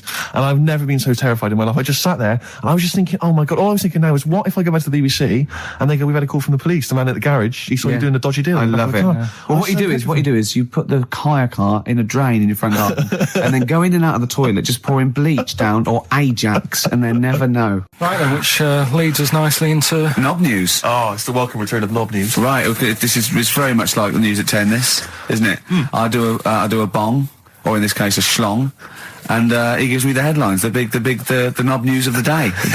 Where have you collected all this knob news? Was there a lot of knob news this week? It was mental this week. The amount of stuff. The way it works, you give us the bong, I'll give you the headline, okay. Steve decides which stories we're going to talk about. And now on XFM, knob news. Schlong. Man grows knob on his arm. Schlong. Man gets doctors to make him a second knob. Schlong. Turkish prisoners made hole in cell wall to produce third inmate. Schlong. Doctors accidentally remove man's testicles. So, well, can I straight away go for the accidental removal of the testicles? Well, it's happened before, hasn't it? We've talked about that before. Well, how did what did he go in for a tonsillitis? What are they called? Tonsillectomy. And he went in the wrong way. What are you talking about? How can they accidentally remove his testicles? It says he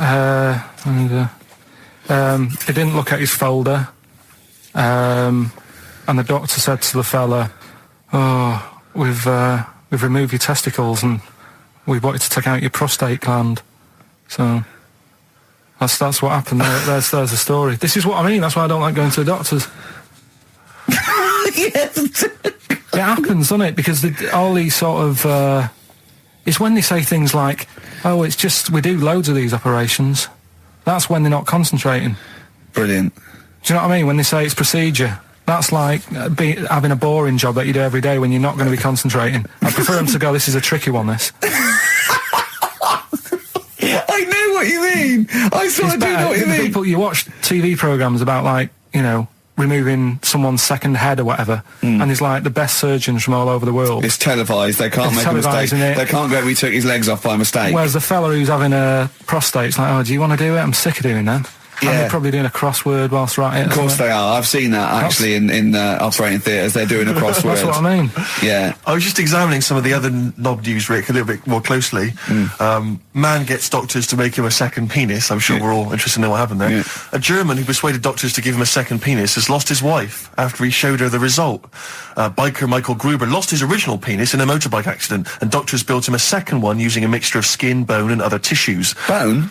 Apparently, the penis worked so well that he was even able to father a child with his wife Bianca. But Gruber was still not happy and asked doctors to repeat the operation and build him a better organ, to which they agreed. From his hospital bed, he said, "I've got 2 penises, but no wife. I'm hoping when I get rid of one of the penises, I'll get her back." What do you mean? Sorry, he had 2 put on. What side does he wear? So he's had both. So he's had 3 then. Yeah. This is probably the thing that happened with Hitler when he had 1 ball, but he had 3 at one point, didn't he? So he just get one in the Albert Hall, gave his mum one, and got the other one. Oh, chimpanzee that monkey news. Right, there's this monkey, right? Oh, yeah. I think his name was number 6 or number 7 or something, right? In this lab, right? Yeah. And anyway, it's in there with like the rabbits and little mice and stuff like that. And The rabbit smoking. the nurse, right? The nurse, not the nurse, the woman who works in the lab. What would you call her? Is it a nurse? Depends. What turns out her job was. If she was a lab assistant, you call her a lab assistant. All right. I mean, they probably call her by her name. All right, lab assistant, right? Kirsty. So she's. I think it's probably Kirsty. Right, Kirsty Morris. Well, she's in there, right? Yeah. And she don't work with many people and that. She's mainly on her own with, just putting lipstick on rabbits and stuff like that, right? Chim fancies her.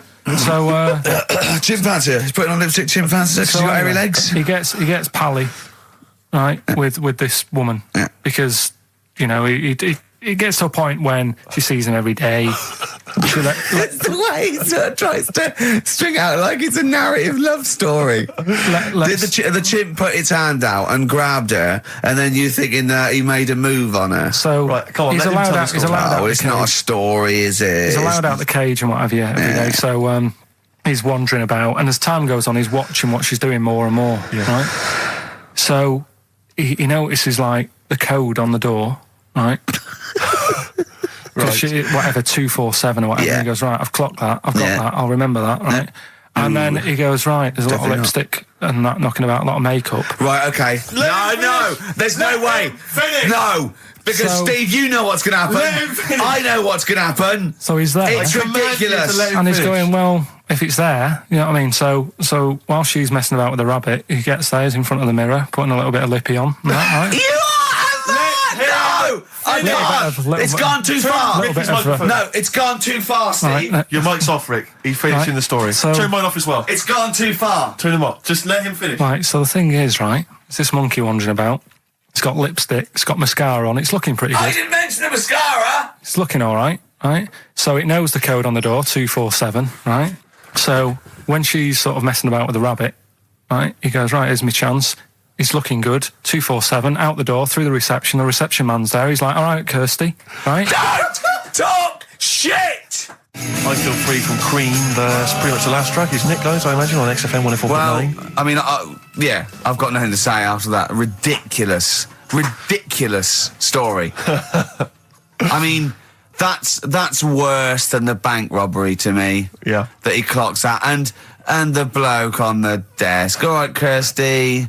Oh, you're 2 foot shorter and hairy. She wasn't a looker anyway. So. She wasn't a looker anyway. Brilliant. That was Radiohead, and they're there. We're not here. All right, pre-recorded. Coming up is one of Karl's little things. Enjoy it. All right, that's Aqualung. Good time's gonna come, innit? Right, Karl, come on in, educating Ricky.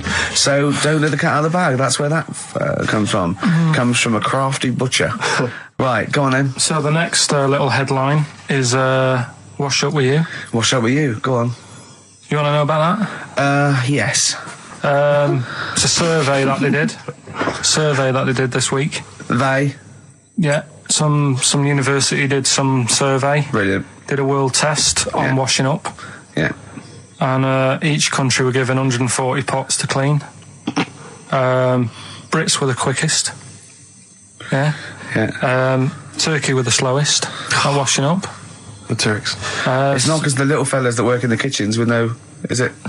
They can't reach. Spain were the cleanest, and the Germans were pretty good as well. So I don't know where to start with this. Honestly, Steve, I don't know where to start with that. Sorry, what was that? Wash up with you? That was it. But was that it? They survey of washing pots and pans. I didn't understand.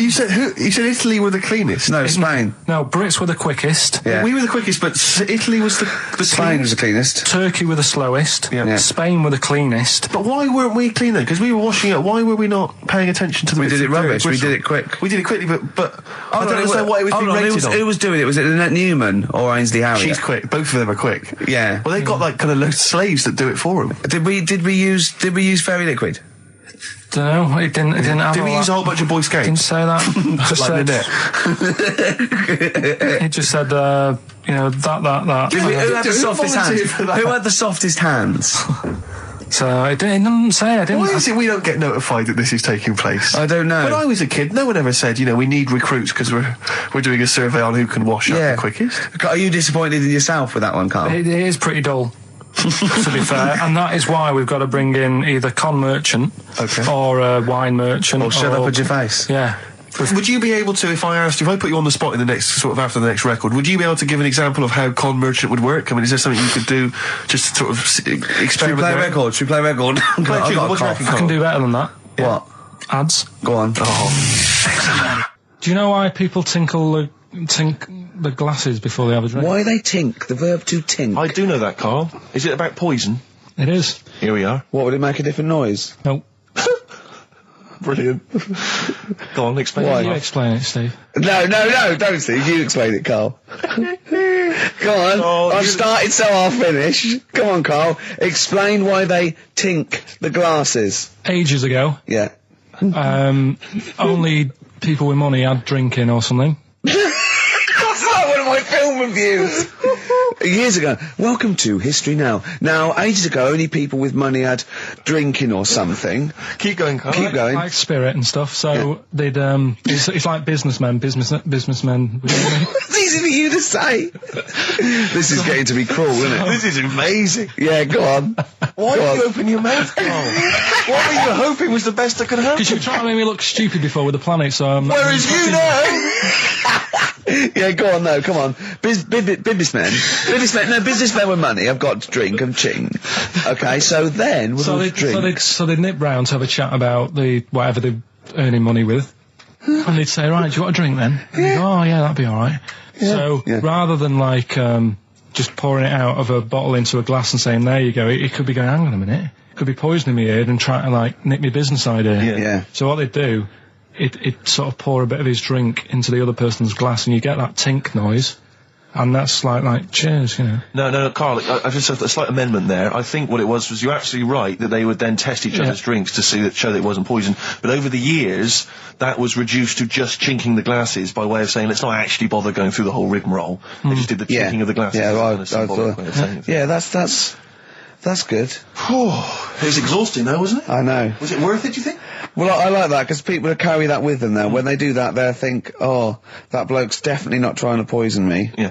So the horrible thing is that now, when I do the glasses, I can laugh and go, they don't know I've poisoned them. Exactly. You should always do the pouring back and forth. It's a shortcut, it's a slippery slope. Just be careful. His homework was to come up with those stupid lateral thinking problems. We maybe should give an example of the. Romeo and Juliet. Right, Romeo's asleep on the bed, Juliet's on the floor, covered in water and broken glass. What happened? And you ask all these stupid questions, and it's Romeo's a cat and Juliet's a goldfish. Again, awful. What am I thinking? Yeah. Yeah, go on then, Karl. Right. Yeah. There's a bloke lying on the floor, right? He's cut his head, blood's coming out of his head, and all his mates come running up, and they're all stood round him. Yeah. And they don't take their hats off as a mark of respect. That is outrageous. Why didn't they take their hats off? I'm laughing, but it's probably as good as the real absolutely. ones. A bloke's fallen with his... Yeah. He's lying on the floor. Yeah. He's dead. Yeah. His mates come running up. Was it important that his head was cut? I don't know. I mean, Would it have been okay if he'd have been wearing a hat? He wouldn't have been dead if he was wearing a hat. What's your answer? No, you're meant to answer a question. You don't just go, what's your answer? You say, where's the turn? So you go, no, and I have to guess. It's obviously like sort of motorcycle stunt team or a parachute. Why didn't they take their hats off? Because they're probably still on the motorbikes or something, or... Well, yeah, but if you mark a respect to someone, you could take your helmet off. I'm getting angry. What? They're parachutists. Why couldn't they take their helmets off? Because they're coming down from the sky. But he's on the floor dead. Well, yeah, but they can look down and see him on the floor. Are they on the floor, Carl? They're on the floor as well. They're walking, are they? Yeah, well, they sort of stood there looking at him. They're stood there. Yeah. They're stood on the floor looking at him. They're soldiers. Why? But why? Because it might be in a battle zone. They might have their helmets on, and he's been shot in the head. No. Well, that does work. You see, this is my point. That one works. That one works. Unless you've given us a piece of information where that doesn't work. What's the difference? Why is yours different to he's been shot in the head in the trenches, and they're looking at him and they keep their helmets on? I just don't think it matters as much. If they're in the trench, they're already guarded a little bit, so they could take their hats off. It's the best mate, for God's sake. Okay, he's dwelling on this. Are they normal hats? What kind of hats are Give you they? the answer. No, don't get ratty. What kind of hats are they? Baseball hats? If I told you what sort of hats they are, you'd have the answer. Wow. Okay, I've got to guess what sort of a hat it is then, have I? Right. Is it a trilby? No. Is it a bowler? I know what it is. What? They're spacemen. No. Oh, that's a good That one. one works as well. This is my point. I like that one a lot. It works. He's fallen on the moon, and not that the moon happened, it was set up, wasn't it, in the studio? We know that, yeah. Okay, Carl, what's your answer? Builders on a building site. Why is that different to soldiers? Because bricks don't fall in wars. But bullets fly! Right. Let's play a record and we'll come back to it, Carl, while you think about what you've done. Oh, yeah. You've embarrassed Let's play some yourself. classic Suede. Yeah, and this is for David and Kieran. I think you wanted a bit of Butler. That was Jane's Addiction. This is the Best Of Show on XFM 104.9. I'm Ricky Gervais, with me Stephen Merchant. Yes. This was a clip show. We recorded this a couple of weeks ago. I hope you had a Merry Christmas. It's not over yet, because tonight at 9:50 is the second part of The Office Christmas specials. It's brilliant. Watch it, and we'll be back next week live. I'm Ricky Gervais, with me Stephen Merchant. Bye. Have a great new year. But if you want, I'll pay for you to take history again. Carl, we'd love to see you get a C or above. And Well, we're I'll willing pay to... for you, and I'll get you some books. Right, now listen. We can, let's get, I reckon, when are the exams? June? Something like that, yeah. We'll try and register next week, and I reckon you can get an A or B. I'm history. I'm In busy. history. No, don't worry about it, it's just easy. I get you Brody's notes. If Heat magazine, they love you, Carl. They could probably sort something out. They could probably pay for a tutor. They got a lot of money, they sell a lot of magazines. I mean, it is almost always, and you found that out, I discovered this, it's always the Tudors and Stuarts. There's no fear for them not coming up. Now, what do you already know about them? You must already know stuff about Henry VIII and Elizabeth. No, because it's too long ago to even get interested in. Do you know what I mean? You can't. Is that why you relate didn't- to it. Okay. The Anderson thing, it was like, God, I bet my mum and dad were in an Anderson shelter. This is interesting. What, when they- Oh, my granddad would have, had something to do with this.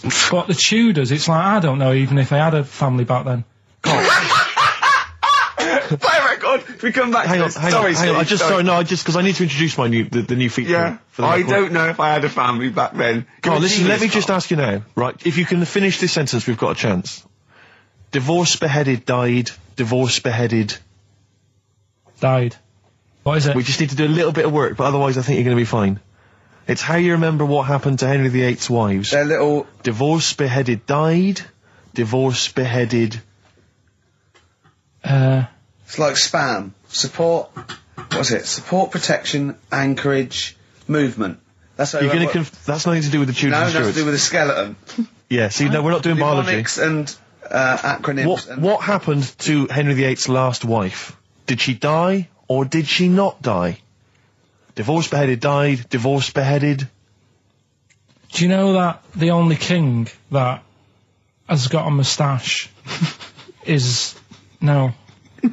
The only king that hasn't got a moustache is the King of Hearts on the playing cards.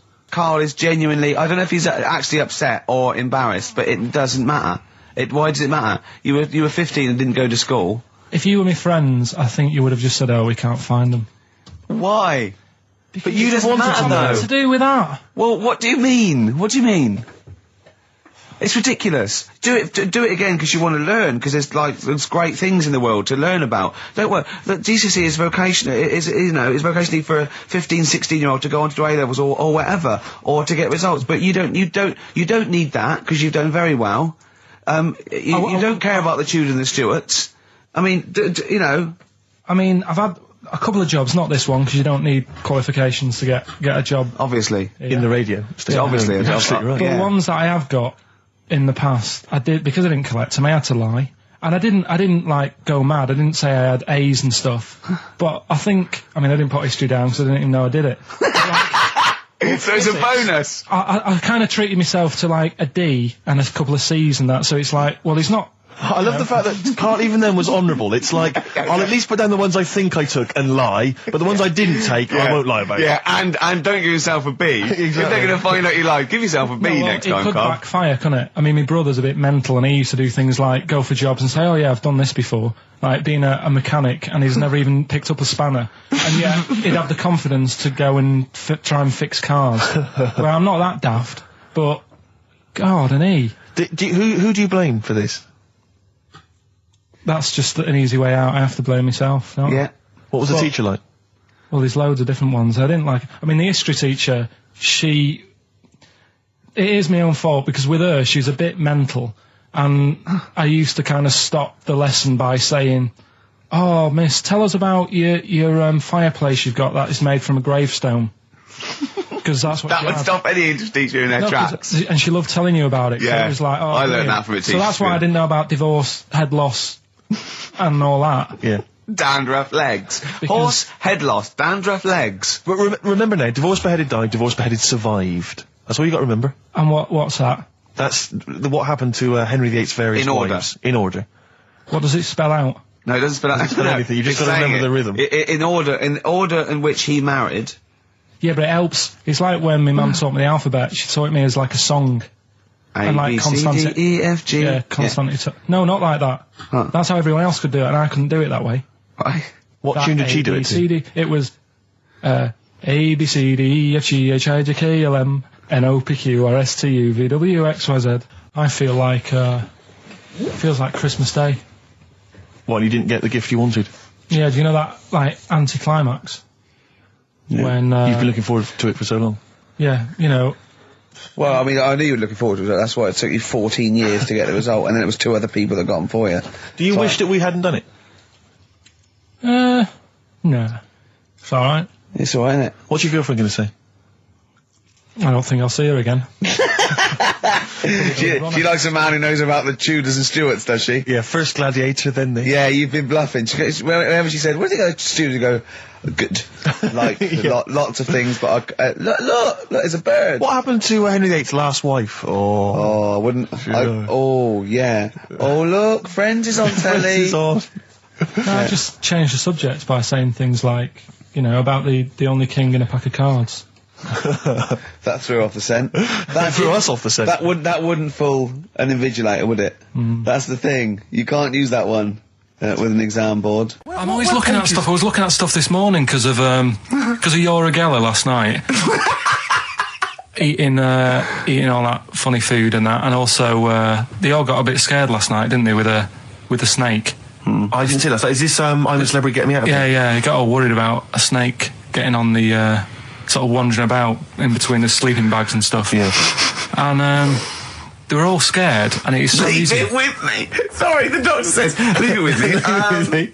Yeah. Leave it with me. Well, they were all scared because there's a snake, and it's so easy to find stuff out. Before they, where are they? Where is this jungle? Australia, I think. Before they went, give it half an hour on the internet. I found out with snakes, you don't need to worry, right? They're deaf, they haven't got any ears. Right. So as long as you're really quiet, it'll probably leave you alone. Yep. And also, they don't have eyelids.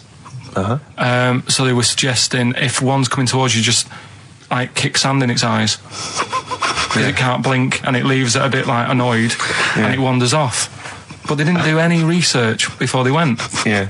And that's I think your knowledge would hold you in good stead. I don't think you need to know any more than you know. You've done maths, you think? Yeah. Did no revision for that? no. Okay. English, do you remember what it was? Did they ask you about Shakespeare? Did they ask you I about can't books? remember, but I must have done it because I thought that was. It was English language, not English literature, wasn't it? So it was Was it like spelling and all that So sort was it? No, was it like a comprehension? You read a passage and had to ask questions on it. Was it? Did you have to write a short essay? I don't know. I can't remember any of that. Okay. I did a science, Okay, physics or chemistry? physics. All right, well done. And this is all you think? You actually took that. You actually took physics GCSE. You think? You're obliged to do a language, I think. Did you do French? I did French for a bit, I don't think you are. I don't think you have to do a I language. think you have a GCSE, I think you've got to. Well, English quite good. I think that's his language he did. So you don't know about language? History? Geography? Just what you will find out, won't we? Okay, but you just can't remember. I can't believe you can't remember turning up for these things, because it's quite a big moment in people's lives. It is the thing that you've been working to all of your educational life. On the day that the things came out, I was working at as a printer, Okay. and it was a really busy A lot of day. spelling mistakes. That It was day, a really that busy paper, day, wasn't so it? you're bound to forget. Yeah, your yeah. exams. No, but I had to use gold ink that day. Oh. And it's, Yeah, I mean, you're yeah, not a yeah, printer, yeah. so you don't know. this. No, that's the biggie, innit? But it's tough. You've got to really get your rollers clean. Karl, play a record, mate, and good luck with the exam results. Hopefully we'll have them for you by next week. It's time to give Karl... You're actually nervous. I'm a little bit nervous. Just to recap, Karl is 30 this year. He never went to get his results of his GCSEs. So myself and Steve took it upon ourselves to phone his school, track them down, and we actually got your results. What did you think you took? Did English, Right. maths, Yeah. art, Right. and I think I did physics. Okay. Well, you didn't do any of them. Eh? You didn't do any of them. You didn't register. You registered for one exam and took one exam and got results for one exam. So I don't know what you thought you were turning up to, or you weren't registered, or you didn't. You're familiar with the notion of registering for an exam. You have to kind of officially register in order to be eligible. What do you mean, register? I turned up for a couple. Yeah, you can't just show up. You have to register for them. You have to pay this because it costs the school money, so they have had to have paid for you if they thought you were going to pass. You can't just turn up on the day and ask for some paper at the front. I never got a letter telling me that. Well, that's because you were never at school. But you did somehow register or registered for one exam. You registered for history. It's a topic that you've always been interested in. I was saying to Ricky before, World War II, I loved it. Not the actual event. No, the but study just of it. You all mean? the stuff like, about the Anderson shelters and stuff like that. Yep. And the bombs and that. And then when I took it, it had nothing to do with that. It was more about the Tudors. So the Second World War didn't come up. You mean there were no questions about the Anderson shelters? Nothing. That's devastating. So So what are you expecting the result to be? is that seriously? Is that it? Yeah, it's the only one you took and registered. As far as the school is concerned, or yeah. certainly in Well, it's the terms only of one what that they told counts. us. It's the only result. It's the only one that counts. Yeah, you've got. I don't. Did you register for yours? Yeah. Yes. I've got certificates and everything. So what do you do that before the exam? Do you have to go somewhere and sign something, or? Yeah, you don't check your results and then decide if you want to register. It's not like Millionaire when you look at the question and go, I think I'll take the money. Yeah. You go. No. But anyway, you must have registered for one, or maybe your teacher put you in for I it. didn't do it. They must have been confident. They must have. have been confident. They must have thought your best bet was history. Right. So, what did they get? You got an E, which I think, technically, is a pass. E. It's a bad pass, but there's F, How and there's much U. longer You're not going to be doing a PhD. You can get an F, right, which is fail, and then a U, which is ungraded. Now, I don't know why the U exists, because F means you failed. U is like them going, you not only failed, but you wasted my time. So, We're annoyed Yeah, that you took this exam. so you thought they'd register me to get an E? well, they didn't. Well, they think didn't. you'd I get think any. they were hoping. It was rather like you with the lottery. They were hoping see- for something better than You nothing. see, I assume that the man who registered for that thought he can scrape an E if Anderson Shelters come up. Yeah. Well, that's it. You've got. Now, what I'd like to do, Karl, is I've started your re-education. You've read a book on Rasputin. I'll be asking you a few questions about that later. I've got another book for you to read next week. Next week, I've got a I'm not little. in the mood. What? Not in the mood. Oh, come on.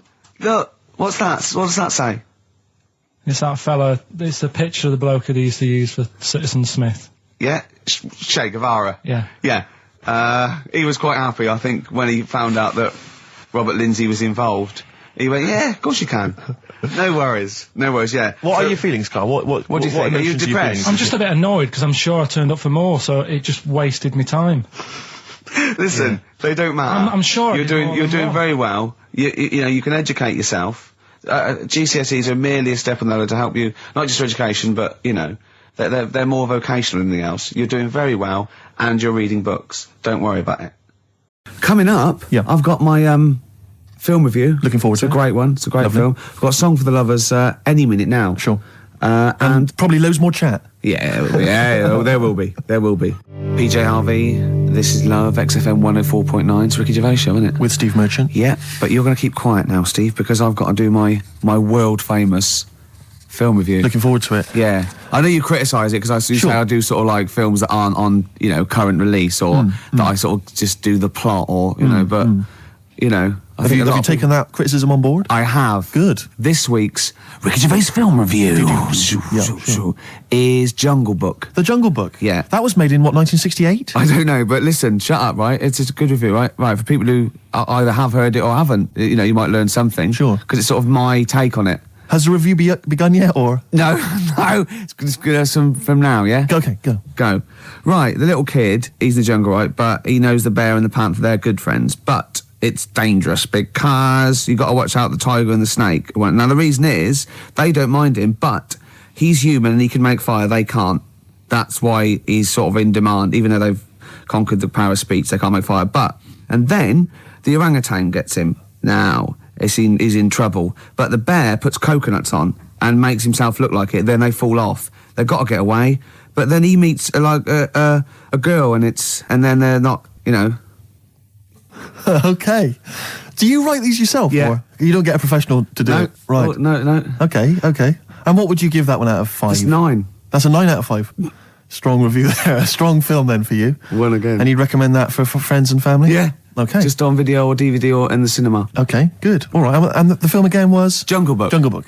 Jolly good. All right, thanks very much for that. Well, now it's time for a song for the lovers. This is the Smiths, and last night I dreamt that somebody loved me. Good. Okay, cool. Yeah, lovely. I forgot. Go on. The elephants. Oh, well, that's going to ruin it for everyone. They won't understand what you're talking about. Yeah. Smiths. Lovely song. Last night I dreamt somebody loved me. Beautiful. Song for the lovers there on XFM 104.9. Can't believe I forgot the elephants. That was a key Element of the review. Really? Yeah. Don't let it get you down, Rick. I know how these things depress you if you feel you've not done the film review as best you could. That kind of winds you up. Yeah. You stew about it. Steve, it's time for my world-famous film review. People love it. Yeah. How can I just ask, before you crack on with the film review, I notice you often do films that people have already seen. Well, you see, that's what I mean. That's why I think your film review failed, because people didn't know what film you were talking about. They hadn't seen it. Yes. See, there was mine. I picked ones they've seen. Sure. Because when a lot of people would say that the benefit of a film review was the fact that they hadn't seen it yet, so they were going to make up their mind based on that review. I don't know who'd say that. I prefer Ricky's. Okay. See? All right, Carl. See, there you are again, being nasty to me. No, he's got a choice.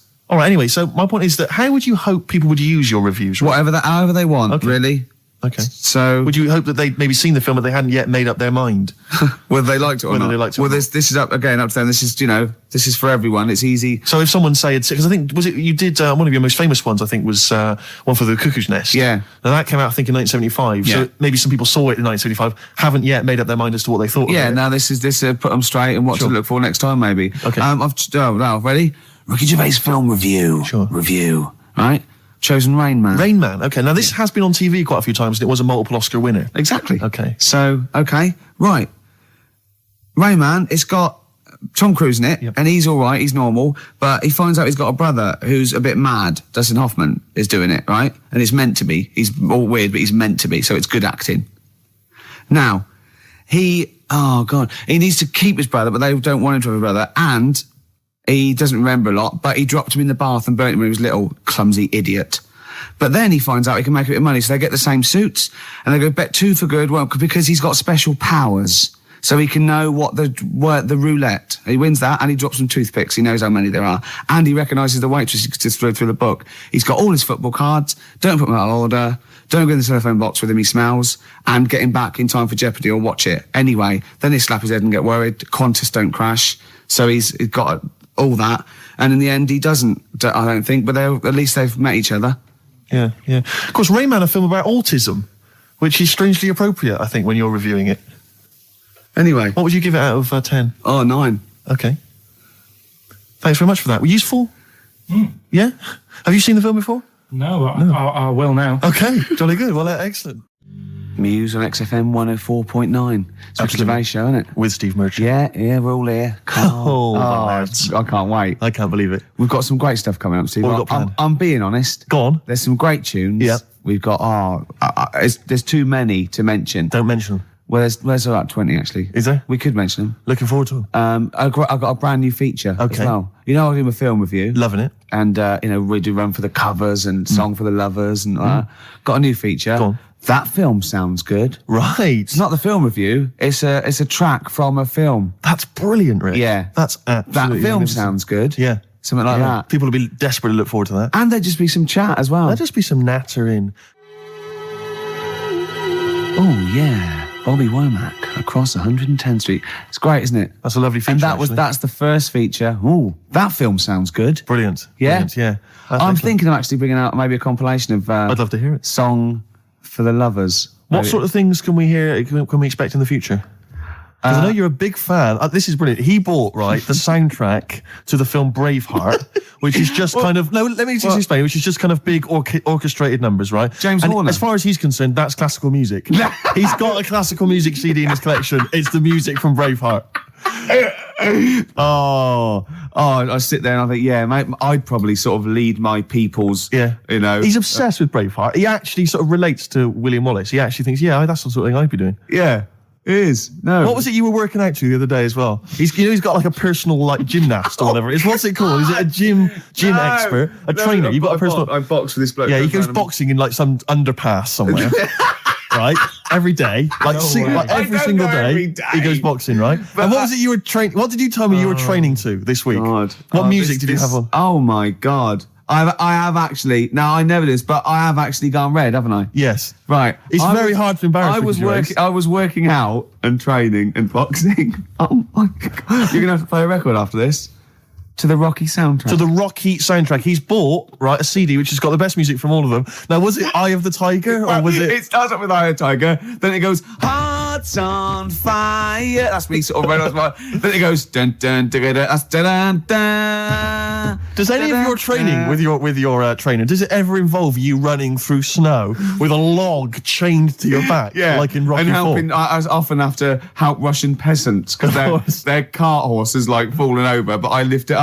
Whereas the other fella, he's training in a posh gym having injections. I'm not. I'm just like breaking rocks and punching dead cows. Where'd you get that from? It's handy, wasn't it? Put it on. What is it? That's the... He can't hear because put your headphones on. Why was it? You'll love it. You'll love it. Yeah. That's magnificent. Yeah. That's now Ricky Gervais's theme tune. Yeah. Every time we start the show, we should just start with that. Win, Ricky, win. Well, it's time for the... Well, I think people wait for this now. I never knew, really, since I was doing the show, that I actually had a bit of a knack for film reviews. Right. Do you know what I mean? Yeah. Because... I discovered talent, Yeah. I mean, I'll probably be asked soon by Brian Norman or Jonathan Ross to do something on that sort of thing, or maybe my own film. So I don't know. TV or... The clock's ticking. It's only a matter of time. Yeah, okay. This week I've chosen... Well, wait a minute. Let's play the jingle. Okay. The film review and that. Brilliant. Yeah, Ricky Gervais. Yeah. Yeah, okay, here we go. This week I've chosen My Left Foot. Right. Okay. Now, My Left Foot is a film about a bloke called Daniel Day-Lewis, who's all mental except for his left foot, right? And he has arguments. I can't remember. He has arguments with his dad, so I wasn't watching it properly. But even though he's mental apart from the foot, he does stuff with the foot that we could do all over, and he uses that to his best. I think he might write a book or something off paint. And the moral of this story is, even if you've only got a foot that works, you can still win prizes because it won the Oscar. Okay. Am I right in saying that you're bringing a book out of these collected, maybe for the Christmas market? I think I might. Yeah. I see there's obvious great market films there. reviewed, sort of, with it's a different outlook on it, isn't it? A different approach. I don't just sort of like stray. Well, I'll tell you what, it's an approach that doesn't really use grammar, which you don't see that often in film reviews. But no, once again, what would you give it out of 10? I just say I didn't really concentrate. I can't remember a lot about it, but it won an Oscar. So I think it won an Oscar or something. So 9. Okay, jolly good. Well, that was My Left Foot, which is probably available on sell-through video, maybe in a bargain bin, $5.99, probably on TV this Christmas. That's to be confirmed. Eels, fresh feeding on XFM 104 point. I was going well, isn't it? I'm enjoying it. Yeah, 20 minutes to go. I think more of an up show. We've made some great hits and great songs, some great haven't we? We've got some great features. A new feature. That film sounds good. Looking forward to that. That'll run week. And run. Yep. A song for if there's any record companies out there that want to put out a compilation of my songs for lovers, that's good. Anyone who wants me to do a film, any film you want, reviewed. Reviewed. Yeah. I finish the sentence. Yeah, no, ideally, because it was otherwise. It was anyone who wants me to do a film. Well, of course, being the top actor, you'd have probably appeared in a film. Sure. Okay. Yeah. And that. Jolly good. Yeah. Okay. Well, apart from the great music we've got lined up, Steve, we've got obviously our regular features. Sure. We've got my classic film review. Always looking forward to that's already getting a little bit of attention. From who? Wow, just various people. Go on, name some. Well, I can't name them. What, by name or just? Yeah. Oh God, what's that one? Oh, Scorsese. Right. You wanted me to talk about one of those films? Okay, good. Yeah. You going to talk about one of his today? Yeah. No. What we've got lined up? Spielberg. Right. Going to do a Spielberg film. Okay. We've got That Film Sounds Good. Yeah. Now that's not my film review. That's where I take a track off a soundtrack of a classic film. Yes. And it's a great track, and I go, "Oh, that film sounds good." Brilliant. So yeah, because it sounds good. You see what I mean? But please don't be confused and think that that's the film review. I hate people to think that. No. That's what I wouldn't want. Yeah. Were you going to do a film review as well later? We've still got that. Well, I could do a film review now because it's quite a big. I thought you needed to prepare, but No, it's quite a big film, and I've seen it, and it is, it's a great film. So I hope I can do it justice because it's a very this week. What film is it going to be? It's going to be Schindler's List. Okay, and are you going to do a jingle for us? Ricky's film review. Okay. This is a film by Steven Spielberg. Yes. And because it's in olden times, it's all black and white and that, except a coat that's red. I don't know what happened there. Anyway, it's about a bloke who's called Schindler, and because there were so many people he wanted to save, he had to make a list to get organised, and he tried to save as many as he could, and he made him sort of not make the bullets properly on purpose because and in the end they gave him a ring. It's the same bloke who made E.T. Okay, your review of Schindler's List. Yeah. And as ever, mark out of 10, please. 9. It was brilliant. You really enjoyed it? Yeah. Okay. Did the fact that it was 3 hours long bother you? No. No? Quite like that? Okay. Watch some of it on fast forward. Okay. Carl, have you seen Schindler's List? No, I'm surprised they managed to get all that in 3 hours. Amazing, isn't it? Would that encourage you to see the film? Definitely. Yeah. Okay, what would you give it a mark out of 10? 9. You'd give it 9 as well? Okay, I'll tell you, That red coat effect thing you're going on about. That's sold it. You like that, do you? Yeah. Well, that was just a mistake, apparently. Apparently, yeah. Probably just couldn't get all the colour out of it. As I said before, if you've got a film that you'd like to have reviewed by Ricky Gervais, then email us, ricky.gervais@xfm.co.uk, and I'm sure he can... or even not just like the people, but what about the ones who make the films? Like, the ones that actually make the film, what are they called? Hollywood. Yes. If they want me to do one for that coming out to sort of give it a little bit of a boost. You saw me give away the tickets, that was selling. Yeah. So, we can sell your product, and we make it look like it's all editorial, but really, if there's a little bit of money involved, I can probably give it a 9 out of 10 instead of 4 or something. Rick, would you do that without having seen the film? Yeah. That's fine, because they could just tell you what was coming up. And then if they said this, give us a good review and here's 20 quid. Yeah. If they go, there's no money in it, I'll probably give it a bad review. Well, let's just try that. Rick, can I just try that now? Because a lot of people listening won't be necessarily convinced. Lord of the Rings. Let's imagine I've paid you now to review the forthcoming film Lord of the Rings. What do you make of it? This is a brilliant film. Yep. And even though it's all about wizards and that, and there's people in caves called gonads, with beards, probably Robbie Coltrane's in it, because he's in the other one at the moment. And it's all swords and stuff, and there's some magic. But it is actually the Lord of the Rings, not just like, just one of them. He's the Lord of it, and he's excellent in it. So, Right, mark out of 10. 9. Again, very popular film for you. Carl? Less convinced by that one, maybe. That doesn't sound as good as the other one. Yeah? What are you going to give it, 7? Still give it 9. You still give it 9? Excellent, because we split it. We split the money. Okay. Excellent. Good. This is the eels. It's not the end of the world. Super furry animals. Absolutely beautiful. Yeah. XFM 104.9. Rick, you going to do your film review for us? We've got time for it, I think. I'm not, no. Why not? I'm not going to do it anymore. You're not going to do it anymore? No. You love it, don't you? No, it's great, and I just think it's time. I did a dozen, but I did all the films that I would give like 9 or 10 out of 10 for. I don't want to drop the standards. Right. I don't want to start doing films that are 8 out of 10. Yeah. You see? Yeah. That's where a lot of film reviews go wrong. Yeah, Ross being one of them. Yeah, I've seen them go, oh, this is worth 7. Don't do it then. Yeah. If it's no good, don't do it. No, it's yourself. No. Sure. So no more film reviews? no. Oh. Until a great film comes out. Sure, okay. Like Braveheart 2 or something. Yeah. Which would be 9 now. Quite It an was- eventful, Yeah. I'd have thought. Yeah. So 9 for that. In well- advance. Rick, That film. Oh, now we come to the feature. We're carrying this over 2002 because it was such a great success. everyone's talking about it. Do you remember I stopped my film reviews because I'm only doing films I like, and I've done all the films I like. That's where other film reviewers fail. Sure. Because they review substandard films. Exactly. My average is still 9.5 out of 10. Yeah. And no one's beaten that. Not Barry Norman, not Jonathan Ross. No one's got an average of 9.5 out of 10 for the true. films they reviewed. So I'm keeping it there. I don't want to drop my standards. However, that film sounds good. This is where I pick a classic track from a film that I might not have seen, right? But I like the song. I might go and see the film. This is Almost Famous. The film was almost famous. I haven't seen it. I haven't seen it, right? But a song. Now, don't panic. Listen without prejudice. This is Elton John, but it's when he was good, okay? When he was a bright, funky, young Brit glam star. Wonderful song, wonderful tune, wonderful lyrics. It's Tiny Dancer. Now, it's time for our first regular feature of the day. That film sounds good. That film sounds good. I stopped the film reviews because I've done all the films that are 9 or 10 out of 10. I don't want to drop my standards. Absolutely.